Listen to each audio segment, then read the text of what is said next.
आप लोगों को जनरल कंसिडरेशन जितना भी था सब बताया। आज मैं आपको, कल मुझे 2-3 डॉक्टरों का फोन आया, उन्होंने इस बारे में सारी चीज मुझसे डिस्कस करी। मुझे भी थोड़ा सा समझ में आया कि इन लोगों के प्रॉब्लम्स क्या है। ठीक है, वो डॉक्टर्स सारी चीज को समझ गए, नए थे, क्यूरी रहती है मन में। पुराने डॉक्टर्स तो हेड्स ऑफ, सारे लोग खुले दिमाग के हैं और सारा वर्क अच्छा कर रहे हैं, उनको हेड्स ऑफ भी है कि आप करते जाइए, आगे न पीछे हम लोगों को वो सपोर्ट मिलेगा जो शायद हिंदुस्तान में इलेक्ट्रोपैथ का नाम हम लोग कर सकेंगे। आज उन लोगों को केवल ये प्रॉब्लम आती है कि सर, जब फार्मूला फार्मूला बात होती है तो हम लोग केवल फार्मूले पे निर्धारित रह जाते हैं। हम लोगों को डिसीज ही नहीं पता रहती है, डिसीज का डायग्नोसिस ही नहीं पता रहता है। हम जनरली हर जगह बुक में पढ़ते हैं यहाँ D4 देना है, D5 देना है या D6 देना। हम कैसे निर्धारित करें, है ना जी। डॉक्टर मित्रा, दीपांकर मित्ता में, ठीक है sir, good evening, good afternoon. ठीक है, याद रखना, यहाँ पर सबसे बेस्ट अप्रोच ये होती है कि हमें केवल फिजियोलॉजी, पैथोलॉजी, एनाटॉमी जानना है, मेडिसिन को जानना है, और हमें ये जानना है कि डिसीज है तो डिसीज को आउटवर्डली आप कैसे डायग्नोस करोगे।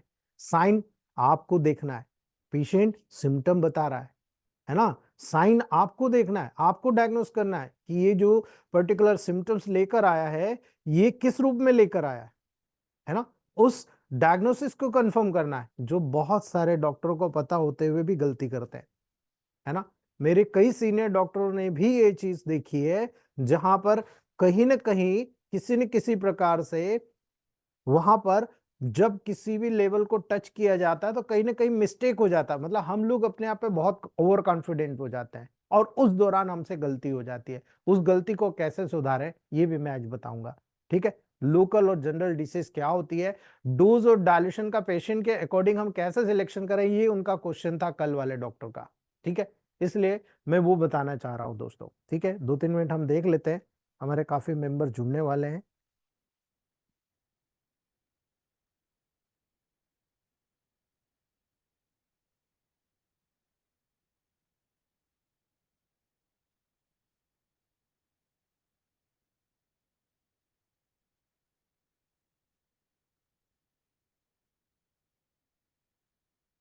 चलिए शुरू करते हैं हम लोग दोस्तों।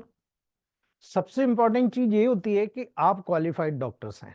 अब क्वालिफाइड डॉक्टर्स का हमेशा एक ही ध्येय होना चाहिए, मेरा पेशेंट किसी भी कंडीशन में ठीक होगा।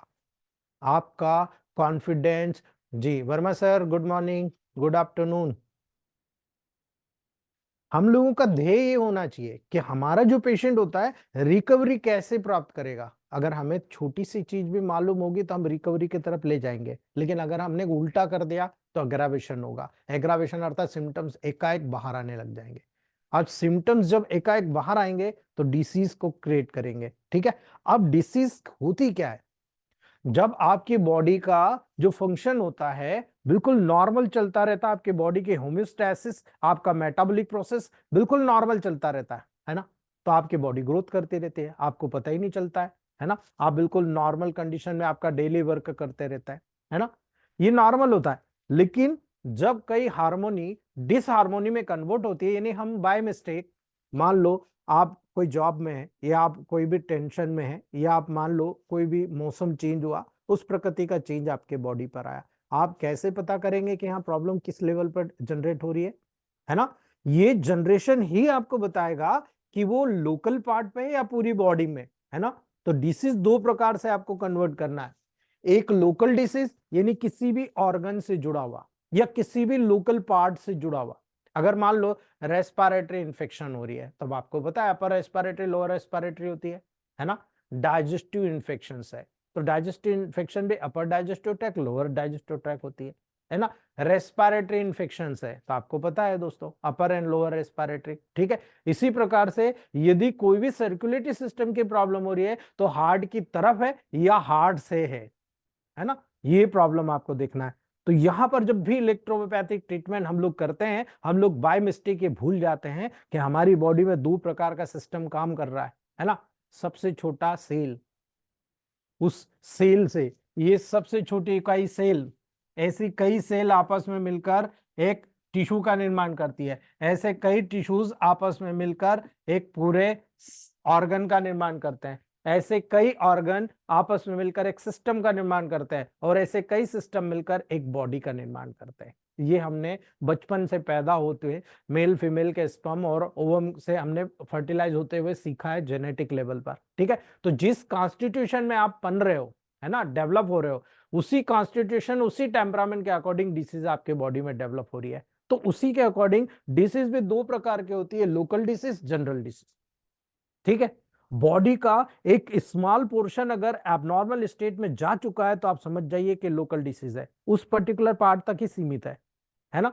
लेकिन अगर वो पार्ट वहां से फेल कर दूसरी जगह जा चुका है, यानी पूरा सिस्टम या आपकी बॉडी को अफेक्ट कर रहा है, आप मान के लीजिए दोस्तों पूरी बॉडी में डिसऑर्डर हो सकता है दोस्तों, तो वो जनरल डिसीज को डेवलप कर रहा है, यानी डायथिसिस को डेवलप कर रहा है। एक टेंडेंसी होती है कि इसमें किडनी स्टोन है तो परिवार में आ गया, जेनेटिक डायबिटीज एबनॉर्मिटीज है तो डायबिटीज परिवार में आ गया, है ना। ये कॉन्स्टिट्यूशनल स्टेट के रूप में माना जाता है, जाना जाता है दोस्तों, है ना।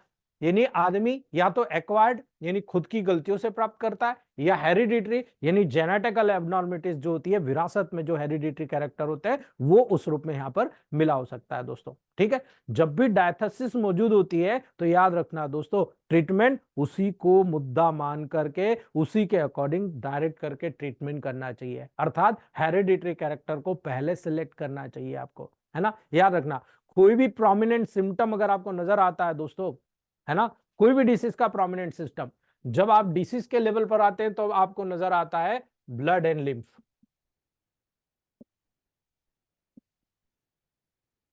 जब आप सिलेक्ट करते हैं तो इलेक्ट्रोमेपैथ का ट्रीटमेंट यहां से शुरू होता है ना, ब्लड एंड लिम्फ, या डिसीज लोकल है या जनरल है। दूसरा, डिसीज के सिम्टम क्या है, और ब्लड एंड लिम्फ क्या है, यानी कौन सा कारण है जो ब्लड और लिम्फ को प्रभावित कर रहा है। यही ब्लड और लिम्फ पूरे सिम्टम्स आपको दिखाते हैं, पूरे साइन आपको दिखाते हैं, है ना। पेशेंट कहता है कि साहब मुझे तो यहां पेन हो रहा, मुझे तो यहां पेन हो रहा, मुझे तो उंगलियों में पेन हो रहा, मुझे तो लेग्स में पेन हो रहा, मुझे तो फलानी जगह पेन हो रहा। तो याद रखिएगा, ये लोकल कैरेक्टर का है। अगर वो कहता है मुझे सब जगह पेन हो रहा है, आप बोलते हो जनरल कैरेक्टर का है। वो ध्यान खींचता है दोस्तों, है ना। और ये ध्यान देना पड़ता है दोस्तों कि ये जो लोकल सिम्टम है, ये किसी स्पेशल डिसीज का साइन तो नहीं है ना। जैसे डिप्थीरिया हुआ, है ना, याद रखना दोस्तों, जैसे डिप्थीरिया हुआ, यहां पर कई कई कंडीशन आपको नजर आएगी दोस्तों। स्कारलेट फीवर हुआ, ठीक है, जब थ्रॉट के पेन हुआ, है ना, चेस्ट में गाल ब्लैडर स्टोन होने के कारण पेन हुआ, किडनी में किडनी स्टोन होने के कारण पेन हुआ दोस्तों, तो आपको याद रखना है इमीडिएट अटेंशन की डिमांड पैदा कर रहा है। अब यहां पर आपको मैंने जैसे बताया था, ब्लड और लिम्फ, ये दो चीज वाइटेशन हो रहा है। तो अगर ब्लड में है तो सेंगवाइन, लिम्फ में सब एक्यूट केस है लिम्फेटिक, और अगर मिक्स्ड में तो मान लीजिए ब्लड और लिम्फ दोनों में से किसी एक की डोमिनेंसी, एक कम होगा, है ना। और उसी के अकॉर्डिंग प्रोटोकॉल तय करना है। मैंने आपको कल मेडिसिन का पूरा प्रारूप बता दिया था कैसे करना है। यदि बॉडी में किसी भी प्रकार की कोई डिसीज हो रही है दोस्तों, तो डेफिनेट कोई एबनॉर्मल कंडीशन डेवलप हो रही है ना। आप उस एबनॉर्मल कंडीशन को प्रूव कीजिए कि हाँ भाई ये डिसीज का साइन और सिम्टम है, एग्जामिनेशन के द्वारा निर्धारित कीजिए।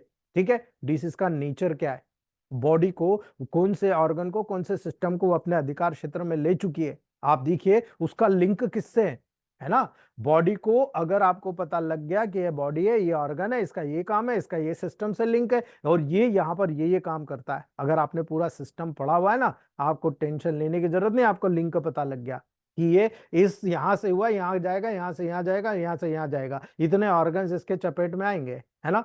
तो किसी भी डिसीज में पाए जाने वाले किसी भी या सभी फिजिकल या अन्य साइंस को जब आप डिटेल स्टडी कर लेते हो दोस्तों, तो आप किसी भी डिसीज को निर्धारित करना बहुत शॉर्ट में निर्धारित कर सकते हो, है ना।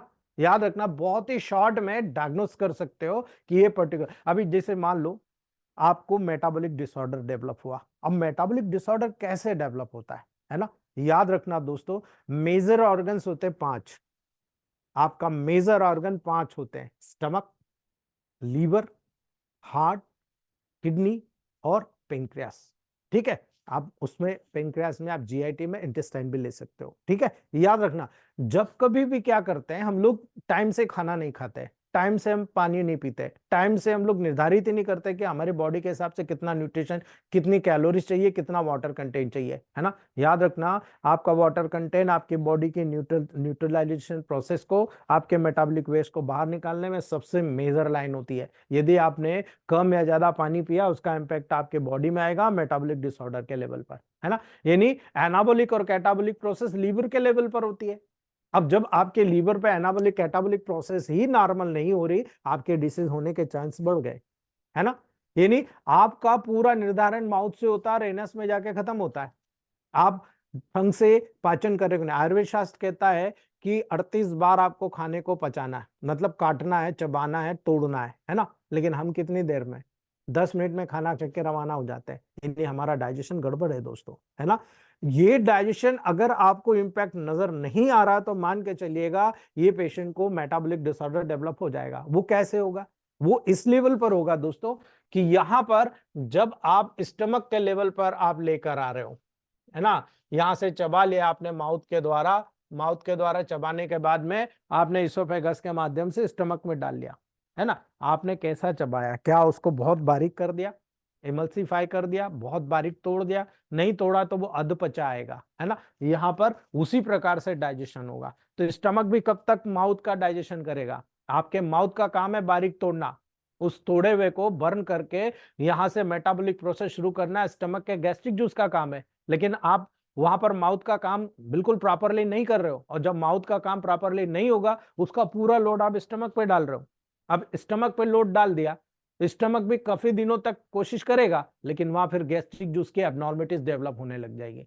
ज्यादा जूस चाहिए, हाइपर एसिडिटी की तरफ चले गए, है ना। अब ऐसी कंडीशन में स्टमक से फूड बाहर आया, अनडाइजेस्टेड फूड पार्टिकल्स है। अब ये अनडाइजेस्टेड फूड पार्टिकल एब्जॉर्ब होकर लीवर में गया कि भाई चलो आप इसको कुछ भी करो, एनाबॉलिक कैटाबॉलिक प्रोसेस करो। लीवर कहता है मैं क्या करूं, ये तो आधा पचा हुआ है, आधा पचा हुआ है तो मैं कोशिश करता हूं। लीवर भी एक हद तक, एक समय तक अपने लिमिटेशन के हिसाब से काम करता है, और वो डाइजेशन की पूरी प्रोसेस को परफॉर्म करने का काम करता है। एनाबॉलिक कैटाबॉलिक प्रोसेस के अंतर्गत जितनी भी प्रोसेस करना है वो करने की कोशिश करता है। कुछ समय तक वो भी टॉलरेट करता है। इधर स्टमक थक गया, इधर लीवर थक गया। अब लीवर एक प्रोसेसर होता है, यानी आपकी बॉडी में कितना न्यूट्रिशन को अडॉप्ट करना है, कितना रखना है, और उसके बाद में कितना मेटाबॉलिक वेस्ट बचा है उसको तोड़कर आपके बॉडी से स्टूल के माध्यम से, यूरिन के माध्यम से बाहर निकालना है, पूरा लीवर का काम है। लेकिन वो भी थक गया। अब वो थक गया तो उसने एज इट इज वहां पर जो है पदार्थ को बाहर निकाल दिया। अब ये पदार्थ जो होता है बेसिकली वहां पर जा रहा है, ठीक है। वो पर्टिकुलरली यहां से डाइजेस्टिव ट्रैक्ट के हिसाब से जा रहा है। अब डाइजेस्टिव ट्रैक्ट के हिसाब से जा रहा है तो डाइजेशन के लेवल पर याद रखिएगा, पेनक्रियास और सेल का बहुत बड़ा गहरा संबंध होता है। पेनक्रियास से जो इंसुलिन निकलता है वो एक प्रकार से चाबी है, ठीक है, वो एक प्रकार से चाबी है, और जो सेल है वो ताला है। जब ये चाबी निकली और ताले में घुसी, सेल का दरवाजा घुसा, खुला, उसी समय जितना भी न्यूट्रिशन आपने खाया वो सेल के अंदर अडॉप्ट होता है और सेल के मेटाबॉलिक प्रोसेस कंप्लीट होती है, सेल का न्यूट्रिशन कंप्लीट होता है। लेकिन यहां तो न्यूट्रिशन प्रॉपर है ही नहीं, प्रॉपर है ही नहीं, तो सेल में प्रॉपर न्यूट्रिशन नहीं मिलेगा। अगर मिलेगा भी तो सेल उसका प्रॉपर उपयोग नहीं कर पाएगी क्योंकि अधपचा है ना। और इसीलिए वो पदार्थ वापस ब्लड में चला जाएगा, तो धीरे धीरे करके जब वो ब्लड सर्कुलेशन में जाएगा तो जो ब्लड का पहले पीएच था 7.3 पॉइंट या 7.4, वो एक स्लाइडली एल्कलाइन था। लेकिन अब यहां पर ऐसी कंडीशन डेवलप हो रही है कि मेटाबॉलिक जो वेस्ट होता है वहां पर कलेक्ट हो रहा है, धीरे धीरे विस्कोसिटी डेवलप हो रही है ना। यहां पर विस्कोसिटी डेवलप हो रही है, और जब विस्कोसिटी वहां पर डेवलप हुई दोस्तों तो ब्लड गाढ़ा हो गया, और ब्लड गाढ़ा हो गया तो उसके बहने की क्षमता देखो आप अफेक्टेड होने लग गई, है ना। अब अफेक्टेड होने लग गई तो धीरे धीरे क्या होता है कि ब्लड स्लो बहने लगेगा। अब स्लो बहने लगेगा तो हार्ट में अगर ब्लड जाएगा कि भाई चलो न्यूट्रिशन आ गया है, मैं हार्ट से पूरी बॉडी में पहुंचाऊं, तो क्या हार्ट पहले जैसा काम कर पाएगा? बिल्कुल नहीं। हार्ट बोलेगा कि साहब यहाँ तो बहुत मोटा ब्लड आ रहा है, मैं भी फोर्स से काम करता हूं, है ना। वो फोर्स से काम करने लगेगा, यानी मेटाबॉलिक डिसऑर्डर डेवलप होकर सबसे पहले डिसीज आपको हुई, न्यूट्रिशन बॉडी में नहीं मिलेगा, हेल्थ और रिपेयर की जो प्रोसेस होती है नॉर्मल नहीं होगी। दूसरा, इसकी वजह से हार्ट पे लोड आया, ब्लड प्रेशर के शिकार हो गए, हार्ट भी ज्यादा काम कर रहा, पाल्पिटेशन, हार्ट पे, वहां पर बहुत ज्यादा फैट का डिपोजिशन हो गया, है ना। आप देखो फैटी लिवर, है ना। आपका एनाबोलिक कैटाबोलिक प्रोसेस गड़बड़ होने का देखिए कितना बड़ा खामेजा हम भुगतना पड़ रहा है हम लोगों को, ठीक है। फिर उसके बाद में वहां पर जब ब्लड से फोर्स के साथ, चलो हार्ट ने काम तेज कर दिया, अब ये ब्लड जाएगा किडनी की तरफ, प्रॉपर जा पाएगा? बिल्कुल नहीं। और जब किडनी की तरफ नहीं जा पाएगा, ब्लड स्लो जा पाएगा, तो क्या रेनिन एंजियोटेंसिनोजन प्रॉपर काम करेगा? एक हद तक किडनी भी काम करने की कोशिश करेगी, एक तक हार्ट भी अपना काम करने की कोशिश करेगा, लेकिन उसके बाद थक जाएंगे, ये भी कहेंगे जान दो यार, छोड़ो, अब अपनी संभावना खत्म, है ना। तो वहां पर हार्ट ने कम काम किया, किडनी की तरफ गया ब्लड, किडनी की तरफ ब्लड स्लो गया, बहुत कम गया। अब ये फिल्ट्रेशन को प्रभावित करेगा, ग्लोमेरुलर फिल्ट्रेशन को, और यही वहां पर डेफिनेटली दोस्तों आपका रीनल फेलियर की कंडीशन को डेवलप कर रहा है, यानी जीएफआर आपका रिड्यूस हो गया, है ना।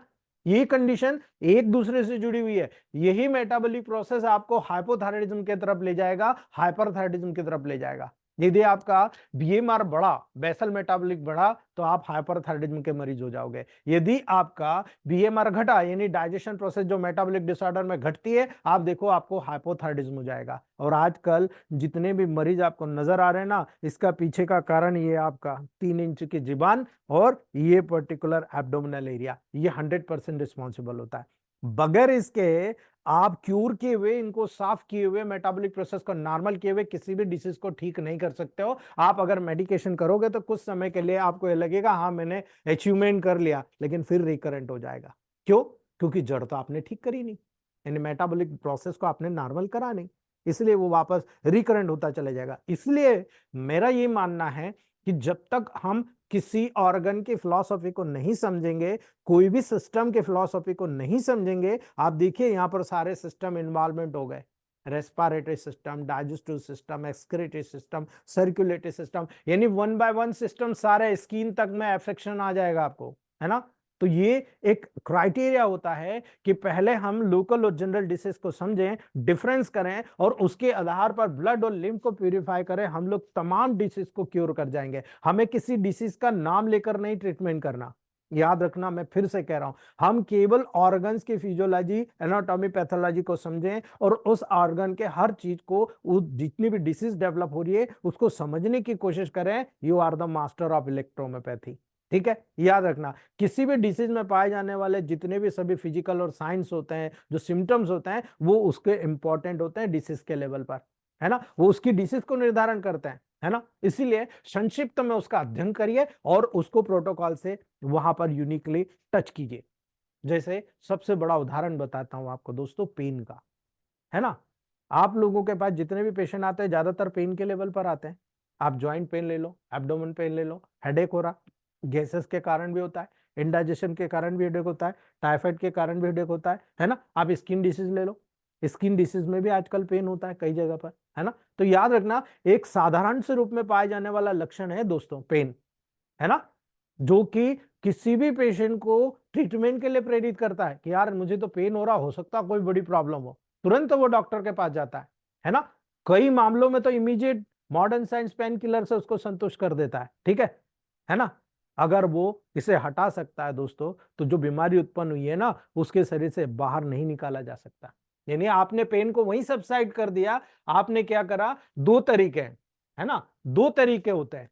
आप, ये एक ऑर्गन है ना, यहां पर उसको पेन हो रहा है, तो यहां पर नर्व एंडिंग्स पाई जाती है, ये नर्व एंडिंग्स है, ये प्रॉक्सिमल, ये आपका स्पाइनल कॉर्ड, है ना, ये प्रॉक्सिमल, यहां से आपका बैक साइड से, ठीक है, ये एंटीरियर, ये पोस्टीरियर सर्कुलेशन, यहां से प्रॉक्सिमल, और ये डिस्टल, यहां से फर्स्ट सेरिब्रम, आपका ये पूरा ब्रेन का एरिया, ठीक है, यहां से फर्स्ट, सेकंड और थर्ड थैलेमस में, और फिर यहां पर आपका सेरिबेलम और ये सेरिबल कॉर्टेक्स, ठीक है। ये पर्टिकुलर यहां से शुरू हुआ पेन का नर्वस सिस्टम का सेंसेशन, यहां से होते हुए स्पाइनल कॉर्ड में गया, स्पाइनल कॉर्ड से first order neuron, second order neuron और थर्ड ऑर्डर न्यूरॉन से थैलेमस में गया, और थैलेमस से आपके सेरिबेलम में और सेरिबल कॉर्टेक्स में डिस्ट्रीब्यूट हुआ पेन सेंटर के लेवल पर। ये पूरा सर्कुलेशन यहां से पता लगा आपको, है ना। लेकिन याद रखिएगा दोस्तों, कई मामलों में यहां पर ब्रेन के माध्यम से डायरेक्ट इस जगह को ब्लॉक कर दिया जाता है, यहां पर जो न्यूरोट्रांसमीटर होते हैं उसको डायरेक्टली ब्लॉक कर दिया जाता है। है ना। किस माध्यम से आप पेन किलर देते हो, उससे आप डायरेक्टली ब्लॉक कर रहे हो, लेकिन यहां से ये सेंसेशन तो बार बार जा रहा है ना। टेम्परेरी कुछ समय के लिए आपने सबसाइड कर दिया क्योंकि आपने न्यूरोट्रांसमीटर को ब्लॉक कर दिया, जो नर्व के सेंसेशन को एक नर्व से दूसरे नर्व पे पहुंचा रहा है उसको आपने ब्लॉक कर दिया। अभी ब्लॉक कर दिया तो ठीक है, एक समय तो ठीक हो गया, लेकिन क्या रोग ठीक हुआ? जो लोकल रोग था ना, जनरल कर दिया आपने। That is the disease causing factor, जो हमें समझना है दोस्तों। हमारी एज ऐसा कुछ मैकेनिज्म कॉज नहीं करती है, हम किसी भी रोग को दबाते नहीं है, क्योंकि हम डिसीज पे काम नहीं करते, डिसीज के काज पे काम करते हैं, हम ऑर्गन पे काम करते हैं। हम केवल यह देखते हैं कि ये ब्लड यहां पर बढ़ा हुआ है या ब्लड घटा हुआ है। हम ये देखते हैं कि लिम्फ बढ़ा हुआ है या घटा हुआ है, या तो ब्लड दोनों में, लिम्फ दोनों कंडीशन में बढ़ा हुआ है या दोनों कंडीशन में ब्लड और लिम्फ घटा हुआ है, हम ये देखते हैं, है ना। और यही कारण है दोस्तों, हमें ये पता लगता है कि यहां पर रोग वहीं पर सबसाइड हो गया, अंदर ही, है ना। यानी पेन नर्वस सिस्टम में रहता है दोस्तों, और एक या एक से ज्यादा जो नर्वस पूरी सेल्स होती है, लेयर होती है नर्व की, वो एबनॉर्मल स्टिमुलेशन के परिणाम स्वरूप यहाँ पर जो सिम्टम्स होती है उसको प्रोड्यूस करती है, ठीक है। अगर पेन नर्व के किसी भी एक पार्ट के रूप में वहां पर डेवलप हो रहा है तो नर्व के पेरिफेरल एंड के रूप में आप रिफर करते हो, तो आपकी स्किन के ऊपर मौजूद है नर्व एंडिंग्स, है ना, वहां से आ रहा है, ये वही मैंने कहा, नर्व एंडिंग यहां से आया, स्पाइनल कॉर्ड पे जा रहा है ना। तो आपको याद रखना है दोस्तों, यहां पर सरफेस के चारों तरफ आने जो पार्ट होते हैं वहां पर रिफर्ड होता है, यानी ये पेन रिफर्ड पेन के रूप में सामने आ रहा है। अब आप कैसे पहचानोगे, है ना। कई बार बोलते हो बस्टिंग पेन है, कई बार बोलते हो डल पेन है ना। कुछ उदाहरण से समझाता हूं आपको दोस्तों। आप जब ब्लड के लेवल पर, ब्लड की टेंडेंसी बड़ी होती है, ब्लड में एसिड लेवल बड़ा होता है, ब्लड हाइपर सेंसिटिव फंक्शन करता है, वहां पर दोस्तों आपको याद रखने की जरूरत है, बहुत ही सुपर स्पीशियस पेन डेवलप होता है। यानी आपको याद रखना है, कोई भी टिश्यू में अगर ये उत्पन्न होता है, या फिर हार्ट डिसीज के द्वारा, आपको छोटा सा उदाहरण बताऊं, हार्ट डिसीज अगर कोई डेवलप होती है तो उसका पूरा सर्कुलेशन लेफ्ट साइड होता है ना, लेफ्ट हैंड की जो फिंगर होती है ना, उसमें विशेष रूप से होता है। लेयर आर्म में स्पेशली इस एरिया में बहुत स्पेशल पेन उत्पन्न होता है। भाई प्रॉब्लम तो यहाँ है हार्ट में, लेफ्ट साइड ऑफ ब्रेस्ट के जस्ट नीचे, हार्ट में यहाँ है, और यहां से देखो पेन तो उसको फिंगर में जनरेट हो रहा है। याद रखना दोस्तों, ये रिफर्ड पेन होता है ना। यही है इंडाइजेशन के द्वारा आपको देखो हेड में पेन हो रहा है, आप कह रहे हो जब डकारें आ रही थी, पेट साफ नहीं हो रहा, रात भर गैस निकलती रही, मेरी नींद खुलती रही, नींद नहीं आई। मैंने कल उदाहरण बताया था कि पेट में कॉन्स्टिपेशन, एसिडिटी डेवलप हुई, धीरे धीरे आपको हेडेक होने लगा, धीरे धीरे इंसोम्निया हो गया, नींद नहीं आ रही, है ना। ये सब क्यों हो रहा है, पर्टिकुलर रीजन कहां पर है, वहां पर जाइए। आप किसी डिसीज की तरफ घोड़े मत दौड़ाइए कि गोली मार दी मैंने, डिसीज ठीक ही कर दिया, ऐसा नहीं होता है दोस्तों, है ना। याद रखना, लीवर या डायफ्राम के इन्फ्लामेशन के द्वारा देखो आप, जब भी लीवर का इन्फ्लामेशन होता है ना, आपको राइट शोल्डर पे पेन महसूस होगा, जब बहुत सीवियर कंडीशन होती है। अगर मान लो किसी को गाल स्टोन का आप ट्रीटमेंट कर रहे हो, जब गाल स्टोन बिल्कुल भूसा बनता है या उसका ब्रेकिंग होता है ना, उस समय बहुत सीवियर पेन होता है राइट शोल्डर पे। मेरे पास कई पेशेंट्स आए जिनका 28, 22, 24 mm का स्टोन होता था, जब उनका ट्रीटमेंट किया जाता था, कुछ समय बाद उनको स्टोन में टूटना होता है, और उस टूटने के दौरान उनको सीवियर पेन होता है, ठीक है। तुरंत डॉक्टर के पास भागते हैं। अरे भाई, आपको डॉक्टर के पास भागने की जरूरत नहीं, बहुत खुशी की बात है, आपका स्लॉग बन रहा है, आपका स्टोन सॉफ्ट हो रहा है ना। कई बार यूरिनरी ब्लैडर में स्टोन होने के कारण देखो आप, यूरिथ्रा के रीजन पे पेन आना शुरू हो जाता है, जबकि यूरिनरी ब्लैडर में स्टोन है और पेन यूरिथ्रा के लेवल पर जनरेट हो रहा है। क्यों? क्योंकि वहां पर सेंसेशन कॉज कर रहा है वो दोस्तों, है ना। हिप डिसीज के कारण देखो आप, यानी कूल्हे की डिसीज है, उसके कारण नी में पेन हो रहा है, आप नी पेन का इलाज कर रहे हो, ठीक होगा क्या, है ना। ये रिफर्ड पेन है। हिप रीजन में कोई प्रॉब्लम है, पीआईडी हो सकता है, पेल्विक इन्फ्लामेटरी डिसीज, है ना। ये केवल डायग्नोस, आप ब्राइट डिसीज का एक छोटा सा उदाहरण देख लो आप, है ना। ब्राइट डिसीज में भी प्राय हेड के ऑक्सीपिटल रीजन में, सॉरी बैक साइड में, सिंपल सा बात बोलूं, बैक साइड में बहुत सीवियर पेन होता है ना। ये केसेस अंडरस्टैंडिंग करने वाली बात होती है। जब आपके पास ब्राइट डिसीज, किडनी डिसीज के पेशेंट आते हैं, आपको नजर आता है कि सब जगह स्वेलिंग है, वो बोलता है साहब मुझे बैक साइड में पेन हो रहा है ना। आप वहां पर केवल वाई लगा देना, है ना, केवल वाई लगा देना, रिलैक्स हो जाएगा आपका पांव का पेन, है ना। याद रखना दोस्तों, क्लोरोसिस के केस देख लो आप, यानी यंग गर्ल्स जिसमें एनीमिया की प्रॉब्लम होती है, ये जो नेल्स होते हैं ना, नेल्स में पेन आना शुरू होता है और वो हेड तक चला जाता है ना। आप ट्रीटमेंट किसका करोगे, नेल का या हेड का, किसका ट्रीटमेंट करोगे, है ना। यही चीज कॉजिंग है, आप एनीमिया दूर कर दो, दोनों ऑटोमेटिक चले जाएंगे। अब आप मुझे बताओ कहां पे प्रोटोकॉल सेट करना है ना। मैं अभी आपको 4 बेसिक स्तंभ आज बताने वाला हूं, आधार स्तंभ, general tonic, natural tonic, power booster and lympho booster. चारों का ट्रैक बताऊंगा बॉडी के लेवल पर, इसलिए मैं आपको बता रहा हूं, सिम्टम ऑफ डिसीज देख लीजिए, देन मैं आपको पूरा फिलॉसफी बताता हूं, है ना। अब यहां पर सबसे बड़ी चीज आती है, यदि कोई भी genetic disorder, sexual transmitted disorder अगर उत्पन्न होता है, तो आपको कैरेक्टर कैसे पता लगेगा कि इसको हेरिडिटी। याद रखना, अगर कोई पेशेंट रिकरेंटली आपको बोलता है साहब मेरी हर कंप्लेंट नाइट में बढ़ती है, ठीक है, deep seated crushing pen during night, याद रखना दोस्तों कि हमें नाइट के दौरान बहुत ज्यादा तकलीफ होती है, और नाइट के दौरान हमारा जो पेन होता है ना, बहुत वर्स्ट होता है, बहुत वर्स्ट होता है, हमें समझ में नहीं आता हम क्या करें, है ना। याद रखना, that is the diseases, STD, sexual transmitted diseases, ठीक है, याद रख लेना, ठीक है। दूसरी बात, अगर हम यहां पर किसी पेशेंट को डायग्नोस कर रहे हैं, तो हमारे लिए सर्कुलेशन का कितना महत्व है समझ रहे हो ना आप, blood circulation and lymph circulation, है ना। इसीलिए आपको सर्कुलेटरी लेवल पर सबसे पहले डायग्नोस करना है, यानी हार्ट यदि बहुत तेजी से काम करता है या बहुत स्लो काम करता है ना, ये इरेगुलरिटीज को धड़काता है ना, पॉल्पिटेशन की कंडीशन को डेवलप करता है, ये क्या चीज है ना। याद रखना, मैंने आपको कहा था हार्ट से न्यूट्रिशन पूरी बॉडी में जाता है, और मेटाबॉलिक वेस्ट वाला जो ब्लड वापस हार्ट में आता है प्यूरिफिकेशन के लिए, है ना। अब आपको यह देखना है कि हार्ट में न्यूट्रिशन वाला ब्लड प्रॉपर जा रहा है, या हार्ट में न्यूट्रिशन वेस्ट मटेरियल वाला जो ब्लड प्यूरिफाई होने प्रॉपर आ रहा है ना। जब इसकी एक्शन अधिक होती है ना, तो ये ब्लड वेसल्स को कंजेस्टेड स्टेट में प्रोड्यूस कर देता है। यदि ब्लड ज्यादा कलेक्ट हो रहा है ना, कंजेस्टेड स्टेट में चला जाएगा। हेडेक होता है ना आपको, वेस्कुलर हेडेक, क्या हो रहा है, कंजेस्टिव हेडेक हो रहा है। आप क्या करोगे, कंजेशन को दूर कीजिए, है ना। आप वाई का उपयोग करते हो ना, कि बी आर का करोगे, है ना, आर बी का करोगे कि वाई का करोगे कि डब्ल्यू का करोगे, है ना। याद रखना, आपको रिलैक्स करना है ना। ये पाल्पिटेशन भी होगा ना, वो भी रिलीज हो जाएगा, इसीलिए हेड में इसके फलस्वरूप जो ब्लड का रश बढ़ता है, ऐसा मालूम होता है कि डल हेडेक हो रहा, गिडीनेस हो रहा, कान में आपको आवाजें आ रही है, या इसके पहले आपको धब्बा सा नजर आ रहा है, इनलार्ज वेन्स नजर आ रही है, आपको हिमोरेज हो रहा है, या ड्रॉप्सी हो गई, या स्किन डिसीज के टेंडेंसी डेवलप हो गई, जैसे इरिदमा हो गया, जैसे एक्जिमा हो गया, आपको याद रखना है ये कंजेशन की वजह से हो रहा है। और इसीलिए वाई का बहुत बड़ा इंपैक्ट है, उस कंजेशन को रिलीफ प्रदान करना, वाई और डब्ल्यू, ये दो मेडिसिन डायरेक्टली वहां पर कंजेशन को दूर करती है ना।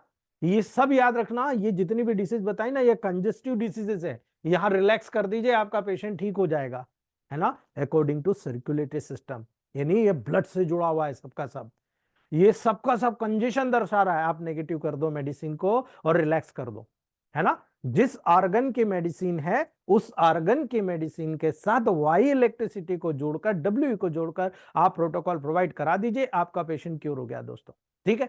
इसके विपरीत जब हार्ट की एक्शन कम हो जाती है ना, आप देख लो आदमी को पेन नहीं होगा, पेनलेस हो जाएगा, है ना। एक्सट्रीमिटीज को देखो, पूरे आपके हार्ट के एक्सट्रीमिटीज को देखो आप, मतलब आपके लेग्स को देखो आप, आपके हाथ को देखो, बिल्कुल ठंडे हो रहे हैं। जान रहे हो क्या हो रहा है यहाँ पे, है ना, हार्ट कम काम कर रहा है, ठीक है। इसी कारण से दोस्तों पैसिव कंजेशन पीछे से आ जाता है ना। पैसिव कंजेशन यानी कहीं पर ब्लड बहुत कलेक्ट हो गया है ना, ये कैरेस्टेटिक रूप में जाने जाते हैं दोस्तों। यद्यपि एक्टिव कंजेशन का ट्रीटमेंट पैसिव कंजेशन के ट्रीटमेंट से बिल्कुल डिफरेंट होता है। एक साइड यदि एक्टिव कंजेशन हुआ A1 और पैसिव कंजेशन हुआ A2 का रोल देखा जाता है ना। इसीलिए आपको याद रखने की जरूरत है दोस्तों, आप व्यापक रूप से अलग अलग ट्रीटमेंट कीजिएगा। इसीलिए कंजेशन का कारण जानना जरूरी होता है, न केवल उसके सिम्टम्स को देखकर, बल्कि कहां पर हो रहा है, किस ऑर्गन से लिंक हो रहा है, वहां पर भी आपको प्रोटोकॉल तय करना है। यानी हार्ट का नॉर्मल साउंड अन्य साउंड में रिप्लेस हो जाएगा। यानी हार्ट जब किसी भी पेशेंट के लेवल पर आप हार्ट को स्टेथोस्कोप से लगातार चेक करते हो ना, लब टप लब टप लब टप आपको सुनाई दे रहा है, लेकिन जब वॉल का एबनॉर्मिटी होता है वहां पर चेंज हो जाएगा, है ना, वहां पर फर्स्ट सेकंड हार्ट साउंड जो लव और डब बता रहे हैं ना, थर्ड और फोर्थ हार्ट साउंड भी डेवलप हो जाएंगे, जो कि नॉर्मल कंडीशन में नजर नहीं आता है, पैथोलॉजिकल कंडीशन में नजर आता है। आप जब स्टेथोस्कोप में सुनोगे ना, एक नॉर्मल व्यक्ति में लगातार सुनने की आदत डाल रहे हो तो लव डब मिल रहा है, लेकिन एबनॉर्मल व्यक्ति में एक अलग ही साउंड प्रोड्यूस होता हुआ नजर आएगा, है ना। ये बहुत बड़ा साइंस है जो आप डायग्नोस्टिक लेवल पर आप मॉडर्न साइंस की थ्योरी को यूज करके इलेक्ट्रोमेपैथ में नंबर 1 बन सकते हो दोस्तों। आप कलर देख लो, है ना, आप किसी भी पेशेंट के स्किन के कलर के चेंज होते हुए देखकर डायरेक्ट बोल देते हो यार ये देखो ये पेल हो रहा है, एनीमिक है ना, एकदम पीले येलो कलर हो रहा है, यार इसकी आंखें बिल्कुल पीली हो रही है, हो सकता है जॉन्डिस है ना। ये मेडिकल मैन होता है ना, डायग्नोसिस के परफेक्ट इसीलिए हो जाता है ना। आपको यहां पर जब भी कलर देखेंगे लंग्स और हार्ट की डिसीजेस को आप देखेंगे, इसीलिए कहा गया vitiation of blood and lymph is the causes of disease, है ना। याद रखना, लंग्स और हार्ट की बहुत सारी डिसीज के कारण आप देखो कलर चेंज हो जाता है। कई पेशेंट आपके पास आते हैं दोस्तों एकदम ब्लूइश टिंट प्रोड्यूस होते हैं, बिल्कुल ब्लूइश हो जाते हैं, है ना। क्या मानोगे आप, क्या हो रहा, ऑक्सीजन कैरिंग कैपेसिटी कम हो गई, है ना, ब्लूइश हो रहे हैं, ऑक्सीजन नहीं मिल रहा उसको, है ना। ब्राइट डिसीज में पेशेंट का फेस देखेंगे ना आप, बिल्कुल विवर्निक हो जाता है, पेस्टी हो जाता है, पफी हो जाता है एकदम, है ना। आप देखो बिलियरी अफेक्शन में फेस बिल्कुल येलोइश कलर का हो जाता है। एनीमिक गर्ल्स में देखो बिल्कुल वैक्सी वैक्सी लुक, एकदम पेल, मतलब फूला फूला नजर आता है, एकदम येलोइश ग्रीनिश कलर। आप देखो क्लोरिस में जो क्लोरोसिस की गर्ल्स होती है, जो पेशेंट क्लोरोसिस के लेवल पर एनीमिक लेवल पर होता है, यंग गर्ल्स में ग्रीनिश या येलोइश ग्रीन हो जाता है दोस्तों, है ना। तो याद रखना, जो लोग कैंसर से ग्रसित होते हैं ना, अर्ली स्टेज में या लेटर स्टेज में जब देखोगे ना, स्ट्रॉ कलर, बिल्कुल स्ट्रॉ कलर के पेशेंट आपको नजर आएंगे दोस्तों, है ना। यही कारण है, ये ड्यूटी होती है एक इलेक्ट्रोमेपैथ डॉक्टर की कि अपने पेशेंट को किसी डिसीज से डायग्नोसिस करने के बजाय पल्स डायग्नोसिस से और केवल फेस रीडिंग और प्लांट डायग्नोसिस से कर जाए। यही कारण है, लंग्स की डिसीज अगर किसी को डेवलप होती है या वहां पर नर्व की इरिटेबिलिटी डेवलप होती है ना, याद रखना ये दोनों कंडीशन में ब्लूइश टिंट हो जाएगा पेशेंट, है ना। यानी पर्टिकुलर उस एरिया में ऑक्सीजन लेवल कम हो रहा है। जीबान पे आप देखते हो काली काली जीबान पड़ गई, जानते हो क्या हो रहा है। लंग्स और हार्ट का कोऑर्डिनेशन क्या काम करता है, आपको मालूम है। आपकी पूरी बॉडी से इंफीरियर वेना कावा से हार्ट के राइट एट्रियम में ब्लड आता है, आपके ऊपर से आपके स्पेशल सुपीरियर वेना कावा से राइट एट्रियम में ब्लड आता है, राइट एट्रियम से राइट एट्रियोवेंट्रिकुलर वाल के माध्यम से राइट वेंट्रिकल में ब्लड जाता है। ये राइट वेंट्रिकल लंग्स के दोनों पार्ट में, राइट और लेफ्ट दोनों में ब्लड को प्यूरिफाई होने के लिए भेजता है। आप सांस लेते हो, इंस्पायरेशन होता है, उसमें ऑक्सीजन आती है, और एक्सपायरेशन में कार्बन डाइऑक्साइड जो पूरी बॉडी से गंदा ब्लड आया वो लेकर बाहर निकालते हो। ये ब्लड फिर आपके लेफ्ट एट्रियम में आता है, और लेफ्ट एट्रियम से लेफ्ट एट्रियोवेंट्रिकुलर वाल से वेंट्रिकल्स में आता है, और वेंट्रिकल से पूरी बॉडी में डिस्ट्रीब्यूट हो जाता है। ये हेल्दी स्टेटस को मेंटेन करने का सबसे बड़ा माध्यम होता है दोस्तों, ठीक है। लेकिन अगर ये प्रॉपर नहीं हो रहा है तो, यानी आपके हार्ट में मेटाबॉलिक वेस्ट वाला ब्लड आ रहा है लेकिन हार्ट से जा नहीं रहा, या आपके बॉडी से पूरा स्वस्थ ब्लड जा रहा है लेकिन आपके बॉडी में मेटाबॉलिक वेस्ट वाला डीऑक्सीनेटेड ब्लड प्रॉपर आ नहीं रहा है, तो आपकी जो हार्ट की रिदम होती है ना वो चेंज हो जाती है, और उसके बदलने के कारण सारी डिसीजेस डेवलप होती है। आपको वो देखते और समझते आना चाहिए, है ना।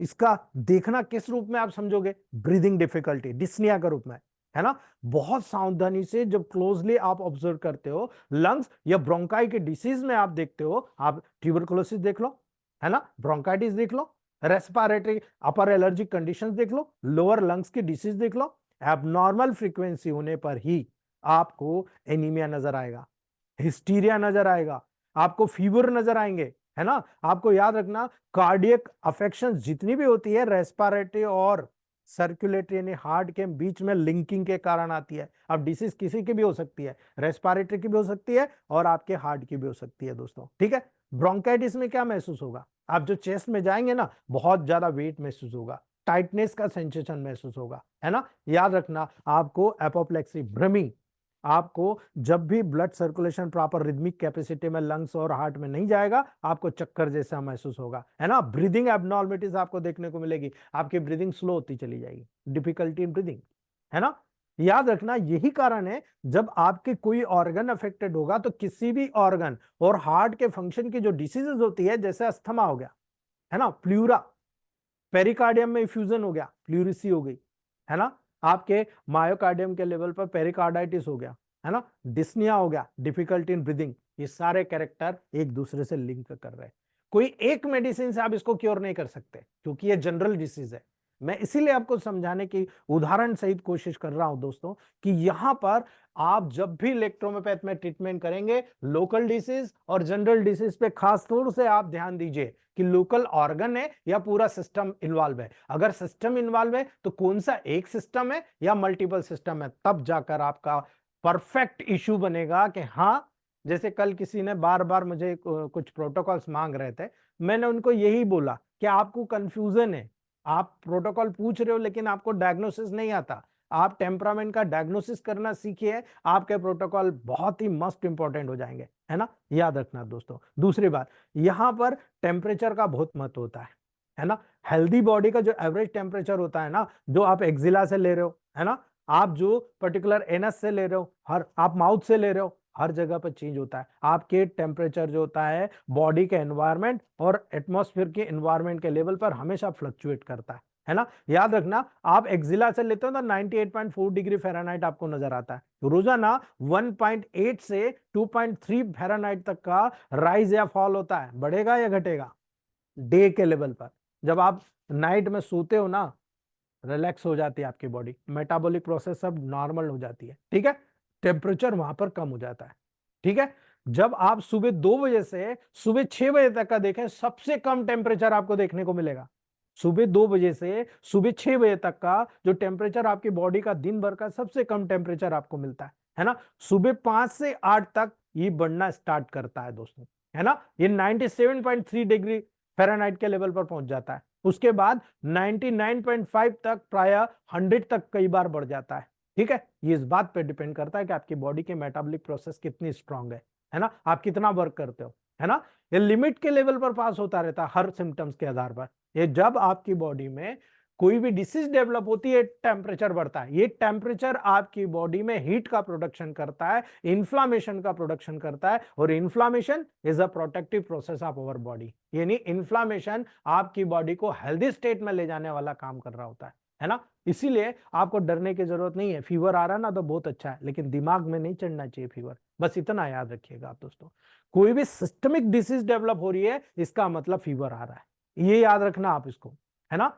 आपको इसीलिए मैं कहता हूं, हर फैमिली पे, आपके जो फैमिली पेशेंट होते हैं ना, उनको कहिए कि आप थर्मामीटर रखिए आप क्या, है ना, और थर्मामीटर से लगातार, क्लिनिकल थर्मामीटर से टेम्परेचर नोट करते रहिए। तो जब भी आप हमारे पास आएंगे, हमें पता लग जाएगा कितना फ्लक्चुएशन हो रहा है ना। इसीलिए आप बहुत आसानी से ट्रीटमेंट करना शुरू कर देंगे दोस्तों। क्यों? एक छोटा सा उदाहरण, अगर किसी को मीजल्स हुआ, है ना, पायरेक्सिया से पहले, यानी फीवर आने से पहले ना, मॉडरेट हो जाता है दोस्तों, टेम्परेचर 100 से ऊपर चला जाता है ना। याद रखना, लगातार बढ़ता रहता है, एक हाइट तक बढ़ेगा और फिर वहां पर जंक कर जाएगा, है ना। याद रखना दोस्तों, ये कंडीशन, जो बहुत सारे ऐसे फीवर होते हैं, स्कारलेटिना फीवर, है ना, आप देखो 106 से 108 डिग्री टेम्परेचर पहुंच जाता है, बहुत हाई कंडीशन तक चला जाता है दोस्तों, हाइपरपायरेक्सिया, है ना। तब आपको क्या करेंगे, तब किस प्रकार का ट्रीटमेंट करेंगे? आप F2 की बात दीजिए, या हाइपोकोंड्रिया पे F2 लगाइए, F2W को फोरहेड पे लगाइए, हथेलियों में लगाइए, पसलियों में लगाइए, उसी में टेम्परेचर डाउन हो जाता है। इंटरनल कोई मेडिसिन देने की जरूरत नहीं है। लेकिन आपको लगता है नहीं, बहुत ज्यादा फीवर हाई है, आपके ब्रेन तक चला गया है, कोई दिक्कत नहीं, A3 वर्वन-Y, S10 A3 F1 वर्वन-Y, ये प्रोटोकॉल 10th डायलेशन में दीजिए, 2-2 बूंद एक एक गिलास पानी में डालकर आप एक एक चम्मच पिलाते रहिए। आप देखिए 1 से 1.5 घंटा लगेगा और नॉर्मल टेम्परेचर हो जाएगा दोस्तों, ठीक है। याद रखना, ये कंडीशन आपको ultimately intermittent fever, remittent fever, कई तरह के फीवर होते हैं, उनके अकॉर्डिंग आपको टेम्परेचर को देखना है दोस्तों, ठीक है। याद रखना, टेम्परेचर बहुत ज्यादा 109 110 डिग्री तक पहुंच जाता है, तब कन्वल्शन कोमा की तरफ जाता है और पेशेंट की डेथ भी हो सकती है। इसलिए बहुत स्टेज को कंटिन्यूशन के आधार पर आपको तय करना होता है, ठीक है। कई बार आप ऑब्जर्व करते हो टंग को, है ना, टंग को ऑब्जर्व करते हो, क्या देखते हो आप, है ना। कई पेशेंट भूल जाते हैं, कई डॉक्टर भूल जाते हैं टंग को देखना, है ना। आप टंग को देखकर, एग्जामिन कर कर कोई भी डिसीज का रेफरेंसेस कर सकते हो दोस्तों, है ना। बहुत तेजी से यहां पर ये चीज कर सकते हो, यानी एक ये पर्पल टंग हो जाती है, ये बताती है कि ब्लड इम्परफेक्टली ऑक्सीजनेटेड होता है, यानी यहां पर आपका ऑक्सीजनेशन के प्रोसेस अफेक्टेड है ना। यदि टंग येलो कोटेड हो जाती है तो वो क्या बताती है कि आपको कोई ना कोई लीवर का डिसऑर्डर है, यानी आपका मेटाबॉलिक प्रोसेस करेक्ट नहीं है। आप हर पेशेंट को देखना चालू करिए टंग को, आपका डायग्नोसिस टॉप क्लास हो जाएगा दोस्तों, है ना। आपको नजर आता है कि एक फ्यूम टंग है, म्यूकस मेम्ब्रेन में इरिटेशन को बताता है दोस्तों, है ना। जितनी भी एक्यूट इलनेस होती है उसमें रफनेस ड्राइनेस बताता है ना, याद रखना। जितनी भी एंटेरिक और टाइफस फीवर का जो केस होता है, टंग जो देखेंगे ना आप, फिशर टंग हो जाती है, यानी आपके आंतों में बहुत हीट है। याद रखना, बैक्टीरियल फ्लोरा, जो गट बैक्टीरियल फ्लोरा वो अफेक्टेड हो रहा है ना। ये आपका बिल्कुल डायग्नोस्टिक पॉइंट्स होता है। स्कारलेट फीवर में क्या होता है, टंग की जो साइड होती है ना बिल्कुल स्ट्रॉबेरी जैसी हो जाती है ना। बेलोडोना इसका सबसे बेस्ट मेडिसिन होता है, आपको पता होना चाहिए बेलोडोना किस, ठीक है। बेलोडोना आपको पता होना चाहिए किसमें, आपका प्रोटोकॉल टॉप क्लास तय हो जाता है ना। गैस्ट्रिक और बिलियस फीवर होता है, सामान्य आपको सबसे ज्यादा नजर आता है ना। डिस्पेप्सिया के सीवियर अटैक आते हैं, है ना।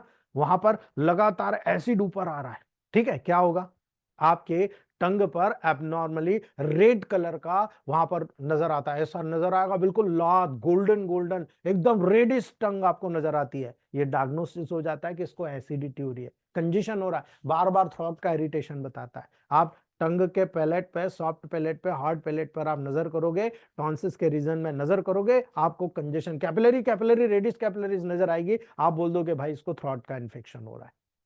क्यों, एसिड का इरिटेशन हो रहा है ना। याद रखना, एक्सप्रेशन बहुत इंपॉर्टेंट है। एक प्रैक्टिशनर डायग्नोसिस के बनाने में वहां पर मैटरनली असिस्ट करता है दोस्तों। क्या असिस्ट करता है ना, आप समझिएगा इस बात को। एक पेशेंट, एक घर का दो पेशेंट लेकर आया, एक दुबला पतला एक मोटा, दोनों को प्रॉब्लम है ना। लेकिन याद रखिएगा, एक का खाना बिल्कुल परफेक्ट है वो मोटा है, एक का खाना बहुत परफेक्ट है लेकिन वो दुबला है। क्या कारण हुआ भाई, है ना। याद रखिएगा, कोई भी ऑर्गन जब काम कर रहा होता है तो उस पर आपके मेंटल बहुत इंपैक्ट आता है, यानी our body partly control by nervous system and partly bye hormonal system. ये आपके मेडिकल साइंस का सबसे बड़ा स्रोत है, और वो इलेक्ट्रोमोपैथ में परफेक्टली ऑल राइट बैठता है लोकल डिसीज जनरल डिसीज के लेवल पर। यानी अगर लोकल लेवल में, इसीलिए कहता हूं 1:9 का रेशियो D10 तक लोकल डिसीज के लिए रामबाण है। लेकिन जब सिस्टमिक डिसीज आती है, मेजर मैलिग्नेंट डिसीज आती है, कई ऑर्गन्स में फैली होती है, बहुत डीप में होती है, वहां पर 147। उसका कारण ये है दोस्तों, क्योंकि हर फैक्टर का, यानी कोई आदमी बहुत ज्यादा दिमाग से सोचता है ना, हर चीज नेगेटिव लेता है, क्या मानते हो आप उसको डिसीज डेवलप होगी, आप देखो मीनिया हो जाएगा उसको, हिस्टीरिया का अटैक आ जाएंगे, इंसेनिटी हो जाएगा, माइग्रेन हो जाएगा, वन साइडेड हाफ साइडेड, ठीक है, वेस्कुलर हेडेक हो जाएगा, आप देखो इपिलेप्सी डेवलप हो जाएगी, है ना। ये सारी की सारी कैरेस्टेटिक एक्सप्रेशंस होते हैं जिनको डायग्नोसिस करना है तो आपको जानना है ये पेशेंट बहुत ज्यादा सोचता है क्या, क्या मेंटल इसका इरिटेशन हो रहा है, ये नहीं इसका पूरा लिंक मेंटल हो गया, हार्मोनल कोई लिंक नहीं। आप तब प्रोटोकॉल डिफाइन करोगे, तब आप प्रोटोकॉल जाओगे कि नहीं यार यहां पर मुझे नेगेटिव से पॉजिटिव आना है, और यहां पर न्यूट्रिशन की कमी है, नहीं साहब यहां पहले न्यूट्रिशन देना है फिर नेगेटिव जाना है, पहले पॉजिटिव फिर नेगेटिव, नेगेटिव पॉजिटिव। ये इस तरह से सीखा जाता है, कोई आपको हाथ पकड़ के प्रोटोकॉल सिखा नहीं देगा दोस्तों। नथिंग, इलेक्ट्रोमोपैथ में किसी के पास इतना टाइम नहीं है कि मेरे जैसे बकबक कर सके, है ना। याद रखना दोस्तों, आपको ये चीज पर्सनली सीखना है, कोई हाथ पकड़ के नहीं सिखाएगा, आपको अपडेट करना अपने आप को, और फिर देखना आप क्या लाइन लग जाएगी दोस्तों। मैं तो बहुत छोटे से इलाके में बैठा हूँ, है ना, 3 क्लास के बावजूद मैं 20 से 25 पेशेंट एवरेज पर डे देखता हूँ, ज्यादा नहीं, 20 से 25, टाइम ही नहीं मिलता इतना ज्यादा लंबा देखने का, है ना। याद रखिएगा दोस्तों, ये सारी चीजें आपको परफेक्ट बनाएगा, आपको ये चीज सीखना है, ठीक है।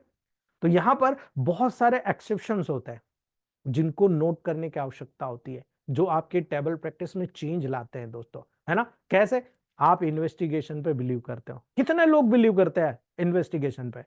मैं कभी भी अर्ली स्टेज में, प्राइमरी और सेकेंडरी स्टेज में कभी भी पैथोलॉजिकल इन्वेस्टिगेशन नहीं देखता हूं, है ना। लेकिन जब भी थर्ड और फोर्थ स्टेज आती है मैं हमेशा देखता हूं, है ना। अगर आप यूरिन का एग्जामिनेशन कराते हैं तो बहुत सारे केसेस में यूरिन की कंडीशन देखते हो आप, है ना। याद रखना, बहुत सारी मैलेडीज होती है, बहुत सारी इन्फ्लामेटरी प्रोसेस होती है, उनमें कहीं ना कहीं आपको नजर आएगा नर्वस एलिमेंट का इन्वॉल्वमेंट है, तो यूरिन देखिए पेल हो जाएगी, यानी आपको गाउट हो गया, रोमेटिक फीवर हो गया, है ना। एबनॉर्मली एसिडिक यूरिन होती है ना। जॉन्डिस में देखो बिल्कुल सेफ्रॉन कलर की यूरिन होती है ना। फीवर में देखो बिल्कुल रेड कलर की, आपको डेफिनेटली हाई कलर की वहां पर यूरिन नजर आएगी, है ना। याद रखना दोस्तों, किडनी या ब्लैडर के अगर कुछ इन्फेक्शन होती है, अफेक्शन होता है ना, आपको ब्लडी या स्लीमी यूरिन, चिपचिपी यूरिन नजर आती है ना। ब्राइट डिसीज में बिल्कुल डार्क हो जाती है। अब ये इस बात पे डिपेंड करता है, जब आप यूरिन टेस्ट कराते हो तो वहां आपको स्पेसिफिक ग्रेविटी दिखाता है 1.025, 1.030, 1.040, है ना, इससे भी ज्यादा नॉर्मल 1.010 के आसपास नजर आती है। ठीक है, तो ये आपको पर्टिकुलर नजर आता है कि यूरिन एग्जामिनेशन, यूरिन के स्मेल से आप पहचान सकते हो। यदि एकदम बीफ टी के समान अगर आपको नजर आती है दोस्तों, तो आप याद रख लो ब्राउन कलर की फ्लोसेंट सेडिमेंटेशन की होती है, तो कोई भी क्रॉनिक किडनी डिसीज वहां मौजूद है। लाइट कलर की होती है, लो स्पेसिफिक ग्रेविटी है, आप डायबिटीज को कंफर्म कर सकते हो, है ना। ये प्रैक्टिकल अप्रोच है। अगर आप प्रैक्टिकल अप्रोच करेंगे दोस्तों, तो वहां पर बहुत सारी चीजें आपके सामने आना शुरू हो जाएगी। जब आप फीसिस को देखते हो, स्टूल को देखते हो, कई बार पेशेंट आकर बोलता है सर यहाँ पर जो पर्टिकुलर मेरा डाइजेशन गड़बड़ है, उसी के अकॉर्डिंग वो बोलेगा कि मेरे डाइजेस्टिव फंक्शन के अरेस्ट होने के कारण मुझे बहुत सारा वाटर इवेक्यूशन हो रहा है, पानी का पानी जा रहा है। आप, कोई भी व्यक्ति बोलता है पानी का पानी स्टूल जा रहा है, आप किस मेडिसिन को सिलेक्ट करोगे? इलेक्ट्रोमेपैथ में ऑर्गन्स की मेडिसिन है। आपको पता होना चाहिए कि लार्ज इंटेस्टाइन तो बहुत गर्म पार्ट है, वहां इतना पानी रहता ही नहीं है, यानी कि स्मॉल इंटेस्टाइन यहां पर इन्वॉल्व हो चुका है, उसका इरिटेशन हो रहा है ना। स्टूल में यदि बाइल की उपस्थिति हो रही है, तो आप कहां बन रहा है बाइल? लीवर में, यानी बाइल का कंजेशन हो रहा है लीवर में, है ना। आपका प्रोटोकॉल पूरा लीवर का इंडिकेट होना चाहिए, है ना। ये सिंपल सा डायग्नोस्टिक टूल्स मैंने जो आपको बताए हैं, इनको फॉलो करिएगा दोस्तों, आपका डायग्नोसिस इलेक्ट्रोहोम्योपैथ की मेडिसिन के अकॉर्डिंग बन जाएगा। आपको छोटा सा उदाहरण बता रहा हूं, कफ का, अभी बहुत कफ चल रहा है, एंटीबायोटिक से ठीक नहीं हो रहा। डेली के मेरे 5 से 7 पेशेंट कफ के ही होता है ना। किसी भी प्रकार का direct, reflex, irritative, लैरिंग्स, trachea, bronchial tubes या लंग्स का इरिटेशन सबसे कॉमन होता है। आपको कफ को क्या करना है? इनका इरिटेशन हुआ तभी तो कफ बढ़ रहा है ना। नेगेटिव जाइए, है ना, नेगेटिव मेडिसिन से शुरू करिए, सीधा 10th डाइल्यूशन, है ना। याद रखना, कभी कभी तो कई ऐसे बच्चे मेरे पास आते हैं, नाक में खुजाल रहे, लेटरिन के रास्ते पे खुजाल रहे, स्किन में छोटे छोटे दाने बन रहे, 100% श्योरिटी है वर्म्स है, लेकिन कफ नहीं जा रहा। पेशेंट बार बार एक ही चीज बोलता, ये सब हो रहा लेकिन कफ नहीं जा रहा। वर्मन ऐड कर लीजिए, वर्मन वायु को अम्बिलिकल कार्ड में डाल दीजिए या पूरे एब्डोमिनल लेवल पर लगा दीजिए, आप देखिएगा वर्म्स निकल जाएंगे ना, ये कफ वफ ये सब चला जाएगा। कई केसेस मैंने ठीक किए हैं ऐसे, है ना। कई बार ऐसा आता है दोस्तों कि टिथिंग के द्वारा, है ना, उस कंडीशन में भी, हार्ट की अनहेल्दी कंडीशन के द्वारा भी, लीवर के द्वारा भी, ईयर के द्वारा भी, है ना, फीमेल जनरेटिव ऑर्गन के डिसीज के कारण भी कफ बंद नहीं होता, है ना। हिस्टीरिया में बार्किंग कफ होता है दोस्तों। यदि किसी महिला को हिस्टीरिया हो गया ना, आप देखना बार्किंग ठौ ठौ करके कफ करती है वो, है ना। प्लूरिसी में देखो कैचिंग कफ होता है, बार बार पसलियों को दबा लेती है वो, है ना। याद रखना, पेनफुल कफ भी पाया जाता है ना। अस्थमा में देखो स्पाज्मोडिक कफ पाया जाता है। सफोकेटिव होता है, पेशेंट लेटा हुआ होगा, नहीं लेट पाएगा, बैठ जाएगा, पीछे तकिया लगा लेगा और बैठे बैठे रात गुजार देगा, है ना। और लिम्फाइसिस जब होती है, जब वहां पर ट्यूबरकुलोसिस के साइन आते हैं ना, देखो सूखा कफ उसको चलता रहता है। ट्रेकिया पर वहां पर प्रेशर क्रिएट होता है, लैरिंग्स के नर्व पर प्रेशर क्रिएट होता है, लाउड चेंजिंग कफ प्रोड्यूस होता है, लगातार गहरी गहरी कफ आती है, ठौ ठौ ठौ, है ना। अब वो उसके जो साउंड होते हैं अलग अलग साउंड होता है, और अलग अलग साउंड में अगर फर्स्ट फर्स्ट साउंड होता है P1, 2 साउंड आता है P2, 3 साउंड आता है P3, और उससे जितने ज्यादा साउंड होते हैं P4, है ना। याद रख लेना, ये मेरा मंत्र, ये टॉप क्लास रेमेडी सिलेक्शन करने का तरीका है इलेक्ट्रोमेपैथ में। बस negative S10, P1, C13, C5, है ना, वर्मन बी, है ना। और अगर हील करना है लास्ट में जी आप ऐड कर दो, आपका पेशेंट रिकवर हो गया, लेकिन 10th डाइल्यूशन। ठीक है। कई बार ऐसा होता है पेशेंट खांस रहा है और अचानक ब्लड आ गया, क्या करोगे? आपको याद रखना है, ब्लड कहीं से नहीं आता, larynx, trachea, bronchi, lungs, stomach, heart की कई डिसीजेस होगी, अगर कॉरिलेट होगा डेफिनेट ब्लड आएगा, है ना। स्टमक सबसे ज्यादा, कैंसर के लेवल पर जाओ आप, थाइसिस ट्यूबरकुलोसिस के लेवल पर जाओ, लंग्स के कंजेशन पे जाओ, स्टमक में अल्सरेशन होता है वहां जाओ, माइट्रल डिसीज यानी वॉल की डिसीज हो हार्ट में वहां जाओ, लेफ्ट वेंट्रिकल्स के हाइपरट्रॉफी है, ये वो कॉज होते हैं जो सबसे ज्यादा ब्लड की स्प्लिटिंग कराते हैं, है ना। ये डायग्नोस्टिकल टूल है, आप केवल नेगेटिव मेडिसिन दे दो, प्रोटोकॉल हार्ट का, सेंग्वाइन टेम्परामेंट का, इलेक्ट्रिसिटी भी, कंप्लीट क्योर। अभी हमारे देसाई सर ने आज प्रोटोकॉल का फीडबैक डाला है नाइट क्लास पार्ट 1 और पार्ट 2 में, कि हिमेचुरिया का केस H6A2B से ठीक कर दिया। ये इसका सबसे बड़ा लॉजिकल उदाहरण है। H6 किडनी का है ना, हिमेचुरिया किडनी से हो रहा है। H6A2B, अब A2 और B क्यों सिलेक्ट किया? ब्लीडिंग की टेंडेंसी है, वेस्टेज ब्लड निकल रहा, इसीलिए उन्होंने ये दिया और इमीडिएट ब्लीडिंग बंद हो गई। ठीक है, जो मॉडर्न साइंस नहीं कर सका, सिंगल प्रोटोकॉल के लेवल पर 1.5 month patient complete cure, there is no hematuria at all. ठीक है, ये केवल सिंगल प्रोटोकॉल पर हम लोगों का ऑर्गन्स रेमेडी पर डायग्नोस होता है ना। अब अगर मान लो किसी को ड्रॉपसी हो रही, अब ड्रॉपसी क्यों हो रही है? हार्ट डिसीज में हो सकती है, एक्यूट ब्रोंकाइटिस में हो सकती है ना, ये कॉम्प्लिकेशन होता है, एम्फाइसीमा में भी हो सकता है, लीवर और किडनी की जितनी भी डिसीज होती है, इवन प्रेग्नेंट यूट्रस के लेवल पर भी आप देखो कई महिलाओं को ओडिमा डेवलप हो जाता है ना, प्रेशर के कारण हो रहा है, ओवरियन ट्यूमर के कारण हो रहा है ना। आपको याद रखना, बॉडी में एन्यूरिज्म हो रहा है, जैसे ब्लड क्लॉट होता है, ब्लड क्लॉट कहीं पर छोटी कैपिलरी में अड़ गया ना, तो वो भी डेवलप हो जाएगा, है ना। वेरिकोज वेन, आप देख लो क्या हो रहा है, आप लंबे समय तक खड़े हो रहे हो, वॉल लीकेज हो गए, आपका पूरा ब्लड लोअर लेग्स में जा रहा है ना, इरिटेशन के कारण या ब्लड के इंपोरिशमेंट के कारण वहां पर आपको नजर आ रहा है, यानी प्रॉपर ब्लड सर्कुलेशन हो नहीं रहा, जिधर जाना चाहिए उधर नहीं जा रहा, रिटर्न जा रहा। और रिटर्न कोई भी चीज होती है ना बॉडी के लेवल पर डेंजरस। ठीक है, याद रखना। और लास्ट बात बता रहा हूं दोस्तों, इरप्शंस, है ना। जब आप इरप्टिव डिसीजेस को देखते हो तो बहुत सारी चीजें आपको नजर आती है। आपको यह जानना है कि आपकी बॉडी में जिस प्रकार से न्यूट्रिशन के लेवल पर काम होता है, उसी प्रकार से आपकी बॉडी न्यूट्रिशन के माध्यम से, आपकी बॉडी में मेटाबॉलिक प्रोसेस के माध्यम से जितने भी मेटाबॉलिक वेस्ट बनते हैं, आपकी बॉडी में जिस चीज का कोई काम नहीं है, आपकी बॉडी में बहुत सारे एक्सक्रीटरी सिस्टम काम करता है, रेस्पिरेशन से, भाप के द्वारा, आपकी स्किन के दरवाजे से, पसीने के द्वारा, आपके यूरिन के द्वारा, आपके डिफिकेशन सिस्टम के द्वारा, आपकी बॉडी से इरप्शन की जो कंडीशंस होती है उनको बाहर निकाला जाता है। मीजल्स में देख लो, है ना, इरप्शन 4th डे में अपीयर हो जाता है ना। सबसे पहले आपके फोरहेड पर आया, फेस पर आया, और फिर पूरे रेड पॉइंट्स पूरे बॉडी में डेवलप हो जाते हैं, पेपल्स में बदल जाते हैं, है ना, एक क्रेसेंटिक शेप के पैचेस बन जाते हैं, है ना। ये इरप्शंस पर्टिकुलर आपकी बॉडी में माइन्यूट कोई इन्फ्लामेशन, चाहे वायरल हो या बैक्टीरियल हो, उसके कारण आ रहा है। और इरप्शन बाहर आ रहा, यानी डिसीज कोई भी बॉडी में डेवलप हुई, उसके सिम्टम आउटवर्डली बाहर प्रस्तुत हो रहा है, इसका मतलब आपके इंटरनल किसी ऑर्गन में कोई वायरल, बैक्टीरियल या कोई उसका एटमॉस्फेयर बदल गया है ना। और एटमॉस्फेयर कहां बदलेगा? ब्लड और लिम्फ के लेवल पर बदलेगा। आप ब्लड और लिम्फ को प्यूरिफाई कर दो, आपका पेशेंट ठीक हो जाएगा, है ना। आप टाइफाइड फीवर देखते हो, है ना, आप देखो पूरे एब्डोमेन पर रोज कलर के स्पॉट सिचुएटेड हो जाते हैं, जिनको बहुत ज्यादा वहां पर बैक्टीरिया ग्रोथ कर जाता है, साल्मोनेला टाइफाइड, है ना। चेस्ट पर देखो, बैक साइड में देखो, थोड़े थोड़े उभरे होते हैं पिंक पर्पलिश स्पॉट, जो प्रेशर डालोगे ना फूट के डिसअपियर हो जाते हैं, लेकिन दूसरी जगह हो जाते हैं।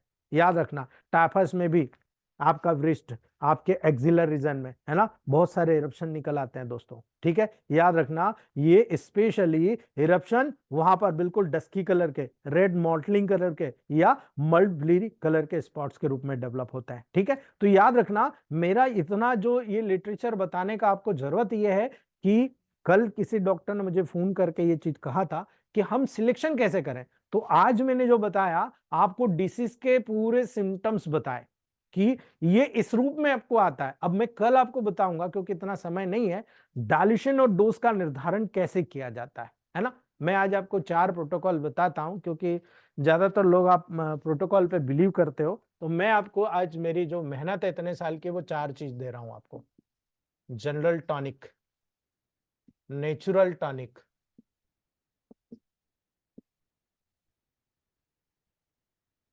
पावर बूस्टर और लिम्फो बूस्टर। रेशियो का महत्व देखिए, सबसे इंपॉर्टेंट चीज होती है रेशियो, है ना। रेशियो का महत्व देखिए, जनरल टॉनिक है S1 L1 A3 F1 WE, natural tonic में S1 की जगह S10, बाकी एज इट इज।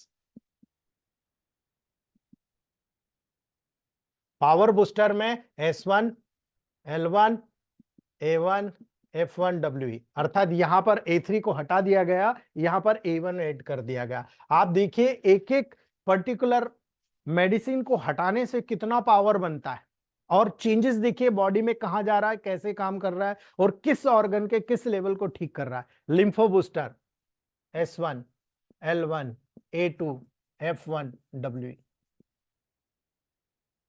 आप देखिए, है ना, यहां पर S1 L1 A3 अपन W। ये मेरा सबसे पहले मेरा दिमाग चला था L2 की पूरी फिलॉसफी को समझने के बाद कि L2 क्या काम कर रहा है ना। जब मैंने L2 की स्टडी किया, मैंने सोचा कि जब S1 L1 A3 इसमें मिला हुआ है, ये तो पूरा काम कर गया, यानी ये ऑर्गन है, ये ब्लड सर्कुलेशन है, ये टिश्यू फ्लूइड है ना। अब आपने खाना खाया, यहां से न्यूट्रिशन आ रहा है, ये न्यूट्रिशन आपके टिश्यू फ्लूइड में मिल गया। अब टिश्यू फ्लूइड से यहां पर ये न्यूट्रिशन आ गया है, ये न्यूट्रिशन को अंदर ले जाना, यहां से बाहर लाना और ये वीनस सिस्टम तक, वेन तक पहुंचाना, है ना। ये पूरा काम हो रहा है। तो ये L2 के लेवल पर मैंने देखा कि यहां पर S1 जो आपने खाना खाया उसको न्यूट्रिशन के रूप में, लिम्फ के रूप में, न्यूट्रिशन के रूप में बनाने तक का काम S ग्रुप का काम है, यानी हमने देखा S1 का काम है। अब यहां से जो न्यूट्रिशन को यहां पर टिश्यू फ्लूइड में डाल दिया आपने, किसके द्वारा डाला, ब्लड के द्वारा डाला, है ना। आपने कहा कि यहां पर सर A3 का काम है ना, क्योंकि ब्लड में काम हो रहा है। यहां A1 A2 के बाद हम कर रहे हैं, बताता हूं कैसे। यहां पर A1 के माध्यम से न्यूट्रिशन आया, यहां पर आया ये टिश्यू फ्लूइड में। अब यहां से L1 यानी लिम्फेटिको ग्रुप L1, इसका काम होता है मिडिलमैन का, यहां से ऑक्सीजन और न्यूट्रिशन को सेल में ले जाना, सेल में मेटाबॉलिक प्रोसेस के परिणाम स्वरूप जो कार्बन डाइऑक्साइड मेटाबॉलिस है, वेस्ट प्रोडक्ट है, उसको वापस L1 टिश्यू फ्लूइड में लाने का काम करता है। और यहां से वेन्स के माध्यम से बाहर निकालने का काम A2 का होता है ना। न्यूट्रिशन लाना A1 का काम, और यहां से मेटाबॉलिक वेस्ट ले जाने का, इस टिश्यू फ्लूइड से बाहर निकालने का काम A2 का होता है। अर्थात आपको ये कैरेक्टर समझने की जरूरत है कि आपको यहां न्यूट्रिशन पहुंचाना है तो आप पावर बूस्टर दे दीजिए, है ना। लेकिन यहां तो जनरल टॉनिक की बात हो रहा है, जहां पर आपको पावर बूस्टर और लिम्फो बूस्टर दोनों देने की जरूरत है, वहां केवल जनरल टॉनिक दे दो, है ना। केवल आंतों से न्यूट्रिशन का एब्जॉर्प्शन कराना है, आप नेचुरल टॉनिक दे दो। तो आप उस कैरेक्टर को समझो, मैंने जो समझा था ये कैरेक्टर मैंने समझा कि यहां पर S1 L1 A3 का काम, ये पूरा इतना काम है। आपको न्यूट्रिशन पहुंचाना और मेटाबॉलिक वेस्ट को बाहर निकालना है, एब्जॉर्प्टिव कंडीशन कराना, तो जनरल टॉनिक और नेचुरल टॉनिक, ये दो ऐसे टॉनिक हो गए जो हमारे पुराने जितने साइंटिस्ट थे इलेक्ट्रोमोपैथ के, आपको याद होगा, सारी बुकों का अध्ययन कर लीजिएगा, उसमें दो ही चीज आपको कॉमन मिलेगी, एक S1 before meal, S10 after meal, last night को। करेक्ट? कितने लोग जानते हैं इस चीज को, है ना। मैंने उसको बहुत हाईलाइट कर लिया, उसके पीछे बहुत 8-9 साल स्टडी किया मैंने, बहुत सारे पेशेंट को D4 दिया, बहुत को D5 दिया, बहुत को D6 दिया, बहुत सारे केस बिगड़े भी, लेकिन बहुत सारी चीजें ऐसी यूनिक हाथ में आई जो मैंने पकड़ लिया, है ना। और उस मेडिसिन को बार बार ऐसे पेशेंट को देखकर अपना परफेक्ट क्राइटेरिया कर लिया कि मैं अगर किसी को न्यूट्रिशन देना चाहता हूं, जनरल टॉनिक, है ना। इस जनरल टॉनिक की फिलॉसफी मैंने इसीलिए की, और जब मैंने इसको रेशियो के लेवल में कन्वर्ट किया, मुझे समझ में आया 7 5 5 5 8 ml 30 ml, सभी का रेशियो सेम रखा मैंने, 30 ml 7 5 5 5 8 ml 30 ml 7 5 5 5 8 ml 30 ml। जानते हो मैंने सभी का क्राइटेरिया, मैंने बहुत सारे रेशियो बनाए, हमारे ग्रुप में जितने सीनियर डॉक्टर्स हैं, हमारे फैमिली मेंबर भाई बहन है, वो सब जानते हैं। मैंने बहुत सारे कैरेक्टर, बहुत, कभी इसको 5 ml किया, कभी इसको 5 ml, कभी इसको 8, किसको 5 7, सब उन्हें चित्ते करके देख ले। लेकिन जब जनरल टॉनिक का ये रेशियो फिट हुआ ना, तो जिस पेशेंट की एबनॉर्मिटीज पूरे ब्लड और लिम्फोपैथी, केवल जनरल टॉनिक देकर मैंने ठीक कर दिया। अगर मुझे नजर आया कि यहां पर कोई बहुत सारी चीजें में डिस्टर्बेंसेस है, तो मैं जनरल टॉनिक को D5 में दे देता था बिफोर मील, और जनरल टॉनिक के साथ नेचुरल टॉनिक को भी दे देता था D5 में आफ्टर मील। लेकिन जब न्यूट्रिशन की बात आती थी, मैं उसको D4 में देता था। जब मुझे नजर आता कि बहुत ज्यादा इंप्योरिटीज हो गई है, बहुत कॉम्प्लिकेशन है, मैं इन्हें D6 में कर देता था, जनरल टॉनिक, नेचुरल टॉनिक। ठीक है, ये दो मेरा कंपलसरी था, हर हर पेशेंट में मैं कंपलसरी इसका उपयोग करता था, और स्लास नाइट में देता था। शुरुआत में ऐसे खतरनाक रिजल्ट मुझे मिलना शुरू हुए कि मुझे लगा कि मैं अब इसमें कुछ भी मेडिसिन डालकर किस ऑर्गन की तरफ भेजना, उस ऑर्गन तक भेज सकता था। तो मैंने वैसा करना चालू किया, इसको D4 बनाया, D5 बनाया, D6 बनाया, और ऊपर कहां भेजना है मुझे, गाल ब्लेडर में भेजना है, S2 डाल दिया, लीवर में भेजना है, S2 C10 डाल सॉरी C8 डाल दिया।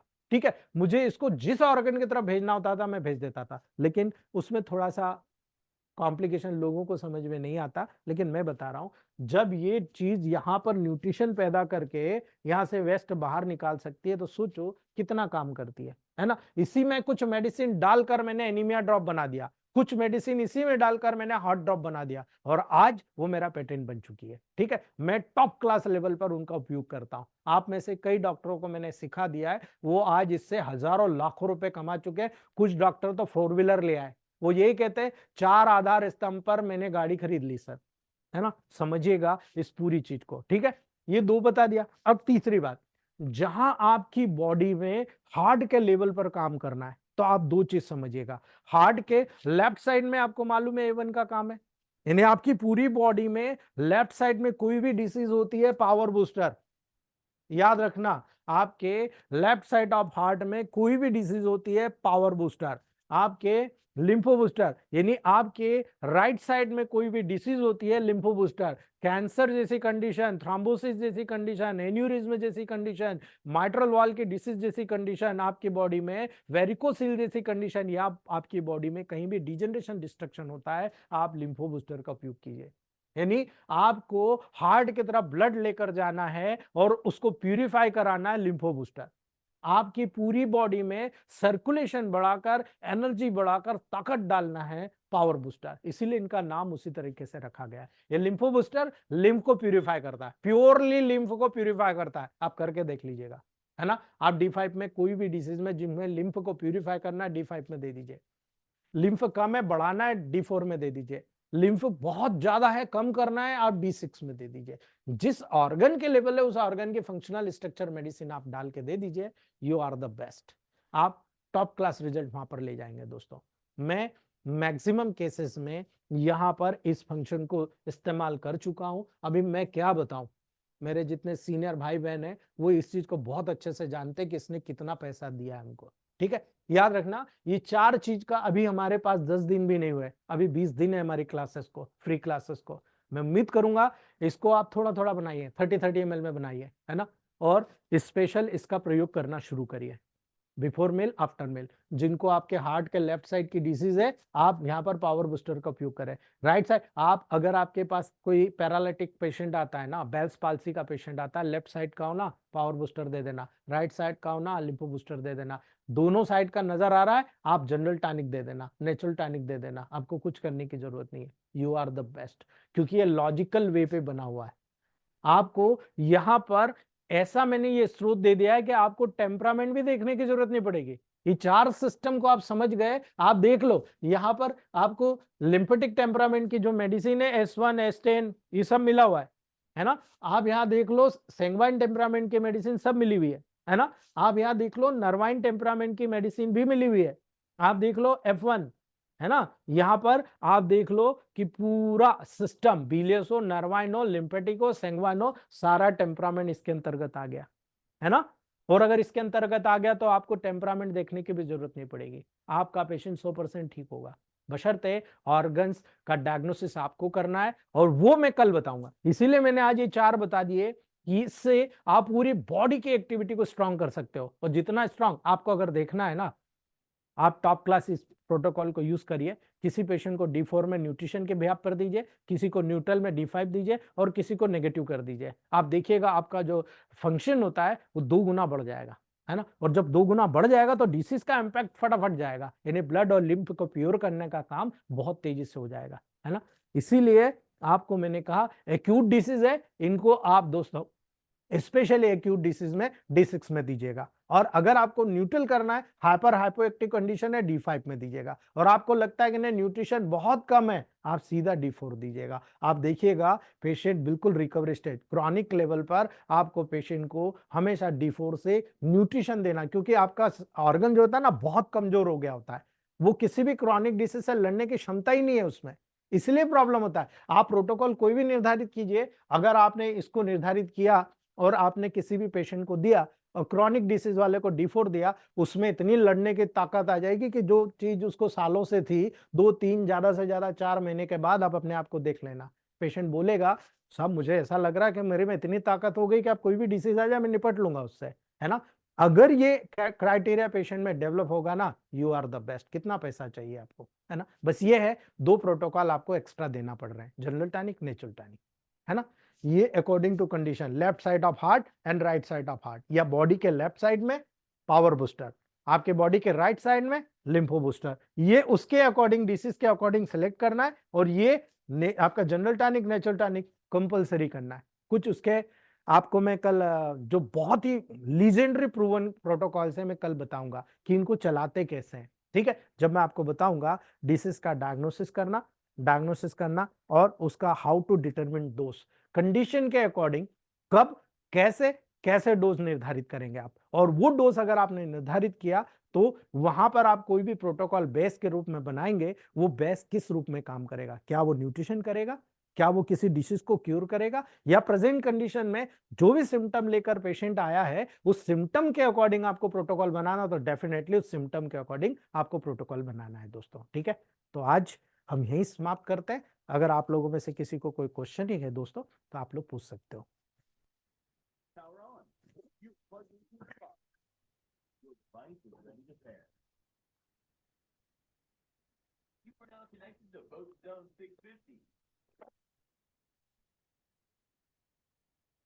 एक एक करके बोलिएगा, जो क्वेश्चन नहीं पूछ रहे कृपया करके म्यूट रखिएगा ताकि सबको जवाब मिल सके, ठीक है।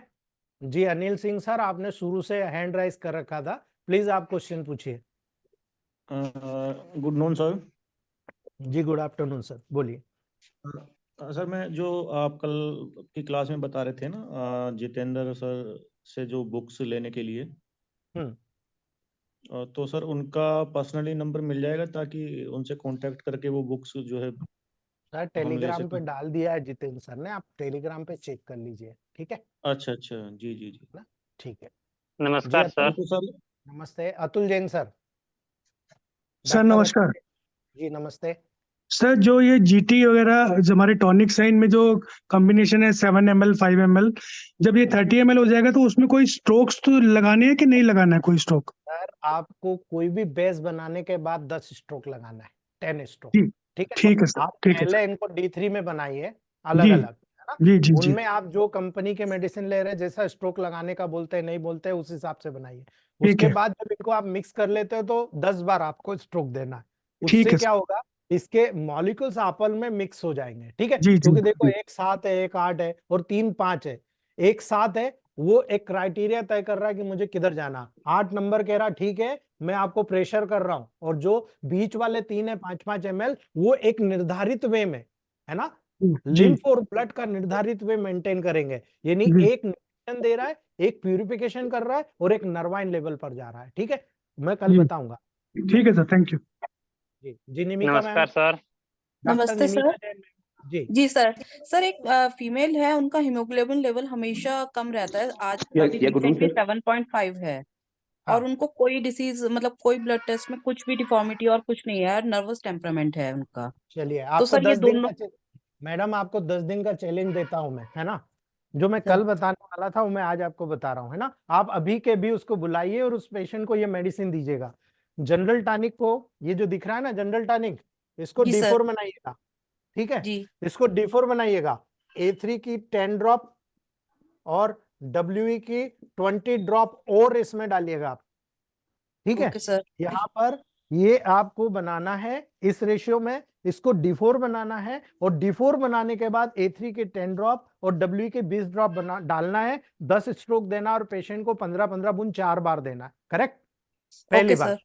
दूसरी बात, यही नेचुरल टॉनिक, इसको इसी कंडीशन में कोई भी मेडिसिन इसमें ऐड नहीं करना, एज इट इज यहां पर D4 डालकर केवल Y की 10 ड्रॉप डालना है इसमें, 10 ड्रॉप, ठीक ओके है। सर। Y की 10 ड्रॉप डालकर, ये दिन में 3 बार बिफोर मील, 3 बार आफ्टर मील, है ना। और साथ में C4 A1 F1 WE और L1, ठीक है। ये सब आपको D3 में लेना है, 10 ml टोटल, और 90 ml मस्टर्ड ऑयल लेना है आपको, उसमें जी मिक्स सर। करना है और पूरे स्पाइनल कॉर्ड पे गाढ़ा गाढ़ा पेंट सुबह शाम करना है। 10 दिन बाद बताइएगा 3 ग्राम हीमोग्लोबिन बढ़ चुका होगा। ठीक है। ओके और सर, जो ऊपर वाले में D3 से ऐड करना है सर, A3 और या हाँ, D4 सब से? ऊपर सब D3 से ऐड करना है डायरेक्ट। Thank you sir. ठीक है जी। जी Pradeep Kumar sir, doctor sir Pradeep Kumar ji. जी सर, ये पूछना ये था सर कि जब इसको D4 बनाना है तो इसको फिर इसको 100 स्ट्रोक लगाना है? नहीं सर, केवल 10 स्ट्रोक मार दो, आगे बढ़ जाएगा आपका। ठीक है। फिर D5 बनाना हो तो सर? अब आप 10 स्ट्रोक मार के आगे बढ़ा दो, क्योंकि आप D3 में ऑलरेडी 105 स्ट्रोक मार चुके हो, है ना। जब 19 से आप जी आगे बढ़ रहे हो, 19 से आगे बढ़ रहे हो तो 10 स्ट्रोक, 147 या 149 से आगे बढ़ रहे हो 48 या 50 स्ट्रोक। ठीक है जी, ओके जी। सर। जी और सर ये 30 ml में देना कितना है? सर 10-10 ड्रॉप, 15-15 ड्रॉप, वो तो डोसोलॉजी में बता चुका हूँ। ठीक है जी। शोभा पाटिल मैम, डॉक्टर शोभा पाटिल मैम। सर नमस्ते। जी नमस्ते जी, बोलिए। सर प्रेगनेंसी में ओडी माँ है, 8 मंथ की अगर प्रेगनेंसी है उसमें ओडी माँ है और प्लेटलेट काउंट 125 है समझो, मतलब ठीक है। ये इसमें, और थोड़ा सा शुगर बढ़ा हुआ है। ठीक है, और गेस्टेशनल डायबिटीज हो रहा है उनको। हाँ जस्ट शुगर प्रेगनेंसी में, और ड्यू डेट है बीपी 5 कितना है? में। बीपी नॉर्मल है सर, बीपी नॉर्मल नॉर्मल है, है। कोई बात नहीं। वीकली 6 to 100 दीजिए। साथ में जनरल टॉनिक को आप D5 बना, ठीक है। जनरल टॉनिक को D5 बनाइए, S5 जनरल है ना, D5, हाँ S5 C4 S5 C4, C4 है ना, WE। हाँ इनके 10 W ड्रॉप और ऊपर से डालिए। 10 ड्रॉप। ओके। हाँ, वो दीजिए। और नेचुरल टॉनिक को केवल D5 बना के साथ में बिफोर मील आफ्टर मील ये दोनों चढ़ा दीजिए आप। ठीक है, नेचुरल टॉनिक को खाली D5 में देना है। हाँ बिल्कुल, आप चला नेचुरल। दीजिए, 100% रिजल्ट मिलेंगे आपको। ठीक okay sir, thank you sir, thank you. नमस्कार जी सर। रोहित कौशिक सर, नमस्कार रोहित सर। कौशिक जी, जी नमस्ते सर, मैं ये चार्ट सर एक बार शेयर कर देंगे क्या सर टेलीग्राम ग्रुप में? जी, बिल्कुल कर दूंगा।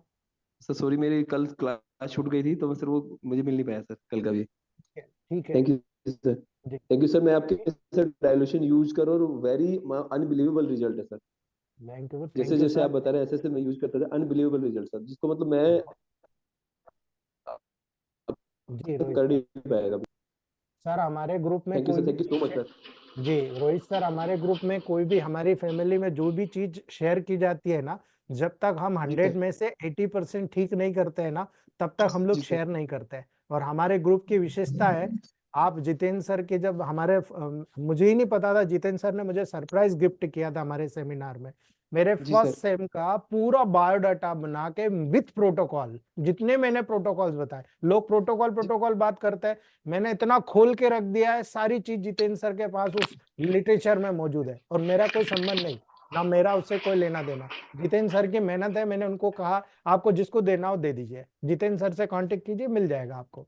ठीक है जी। और इसका ऑडियो मिल जाएगा क्या चारों पिलर्स का? अच्छा अच्छा सर, सर एक बात और सर। ऑडियो जब आप सर पैड क्लास में आएंगे ना, तब 192 प्रोटोकॉल फर्स्ट सेम में बताए जाएंगे, वो सबके ऑडियो वीडियो मिलेंगे आपको। ठीक है, सर ये तो बहुत छोटा सा है। जी Rohit sir. Manish sir, sir अगर जी मैं आपसे मिलना चाहूँ सर, 2 पेशेंट मेरे पास कैंसर के हैं, एक मेरे खुद फादर हैं, तो मैं एक बार सर चेकअप कराना चाहता हूँ आपसे पर्सनली सर, आप सैटरडे संडे कभी भी आइए, सर। मेरे पास सैटरडे संडे कैंसर के ही पेशेंट आते हैं। ठीक है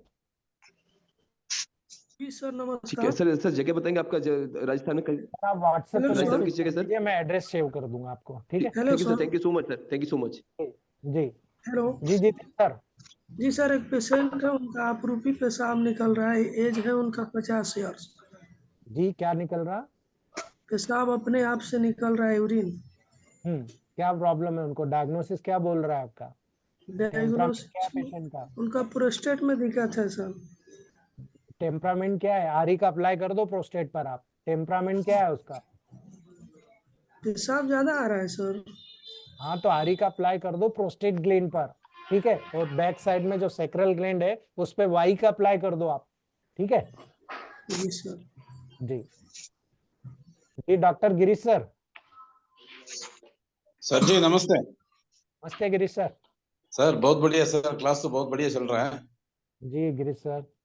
सर आपसे एक निवेदन है सर, एक जी पेशेंट तो बात करने से थोड़ा दिक्कत हो रहा है।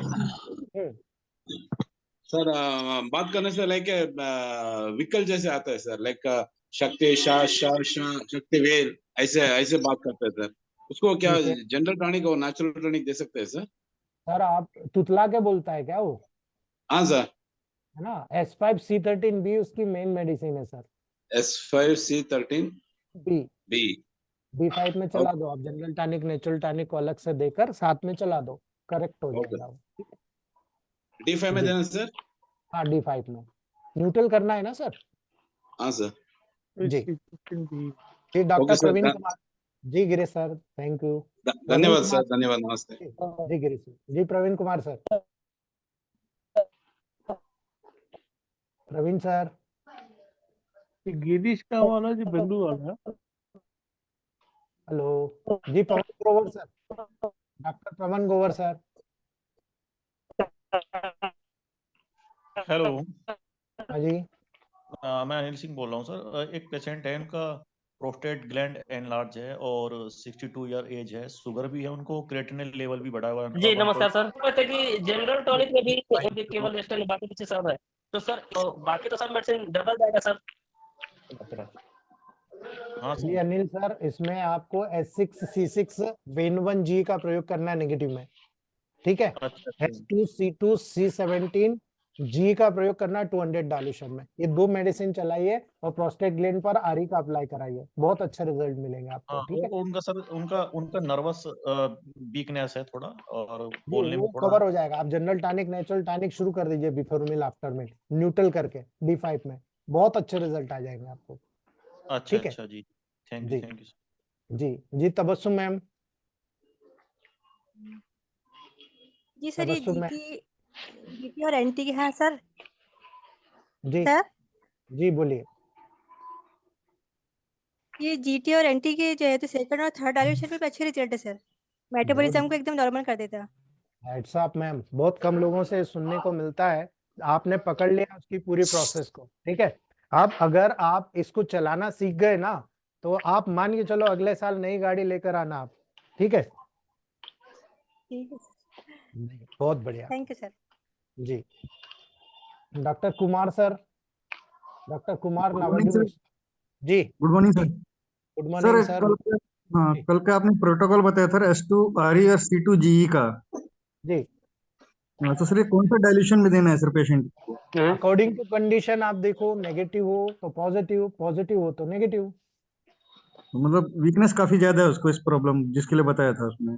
वीकनेस ज्यादा है तो आप नेगेटिव में दो, आप D6 पहले दो, फिर D5 दो, फिर D4 दे दो, ठीक है? ठीक है सर, जी थैंक यू सर सर। एक केस है जिसका कि पोस्टर निकाल दिया गया है, लेकिन यूरिन जो है अक्सर उसको हो जाता है, कई दिन भर में 14-15 डायपर बदलने पड़ते हैं। ये क्या किया जाए सर? सर C2 का हाइपोटेंसी सिंगल मेडिसिन है ना, ये जो ब्रेन से कंट्रोल नहीं हो रहा। अब देखो क्या होता है, ऑर्गन्स आपने निकाल दिए, लेकिन ब्रेन से तो नर्वस सिस्टम लागू है ना, है ना? जी हाँ। लगातार बना रहा, उसको रिलैक्स कर दो आप, ठीक है? तो क्या सेंट्रम पे ये वाई लगाना पड़ेगा सर? बिल्कुल जरूरत ही नहीं है, आप लगाओगे तो भी, और क्योंकि काम तो करेगा नहीं, ऑर्गन है ही नहीं, उसका जो लोकल नर्वस काट दिया गया है ना। आप सीधे वहां से ADH और ACTH को कंट्रोल कर दो, उसको रिलैक्स कर दो आप, वो बनेगा ही नहीं, नेगेटिव फीडबैक रहेगा, तो यहाँ पर यूरिन फ्लो कम हो जाएगा, ठीक है? C2 का हाई डाइल्यूशन दे दिया है सर। बिल्कुल C2 का हाइपोटेंसी आप दे दो।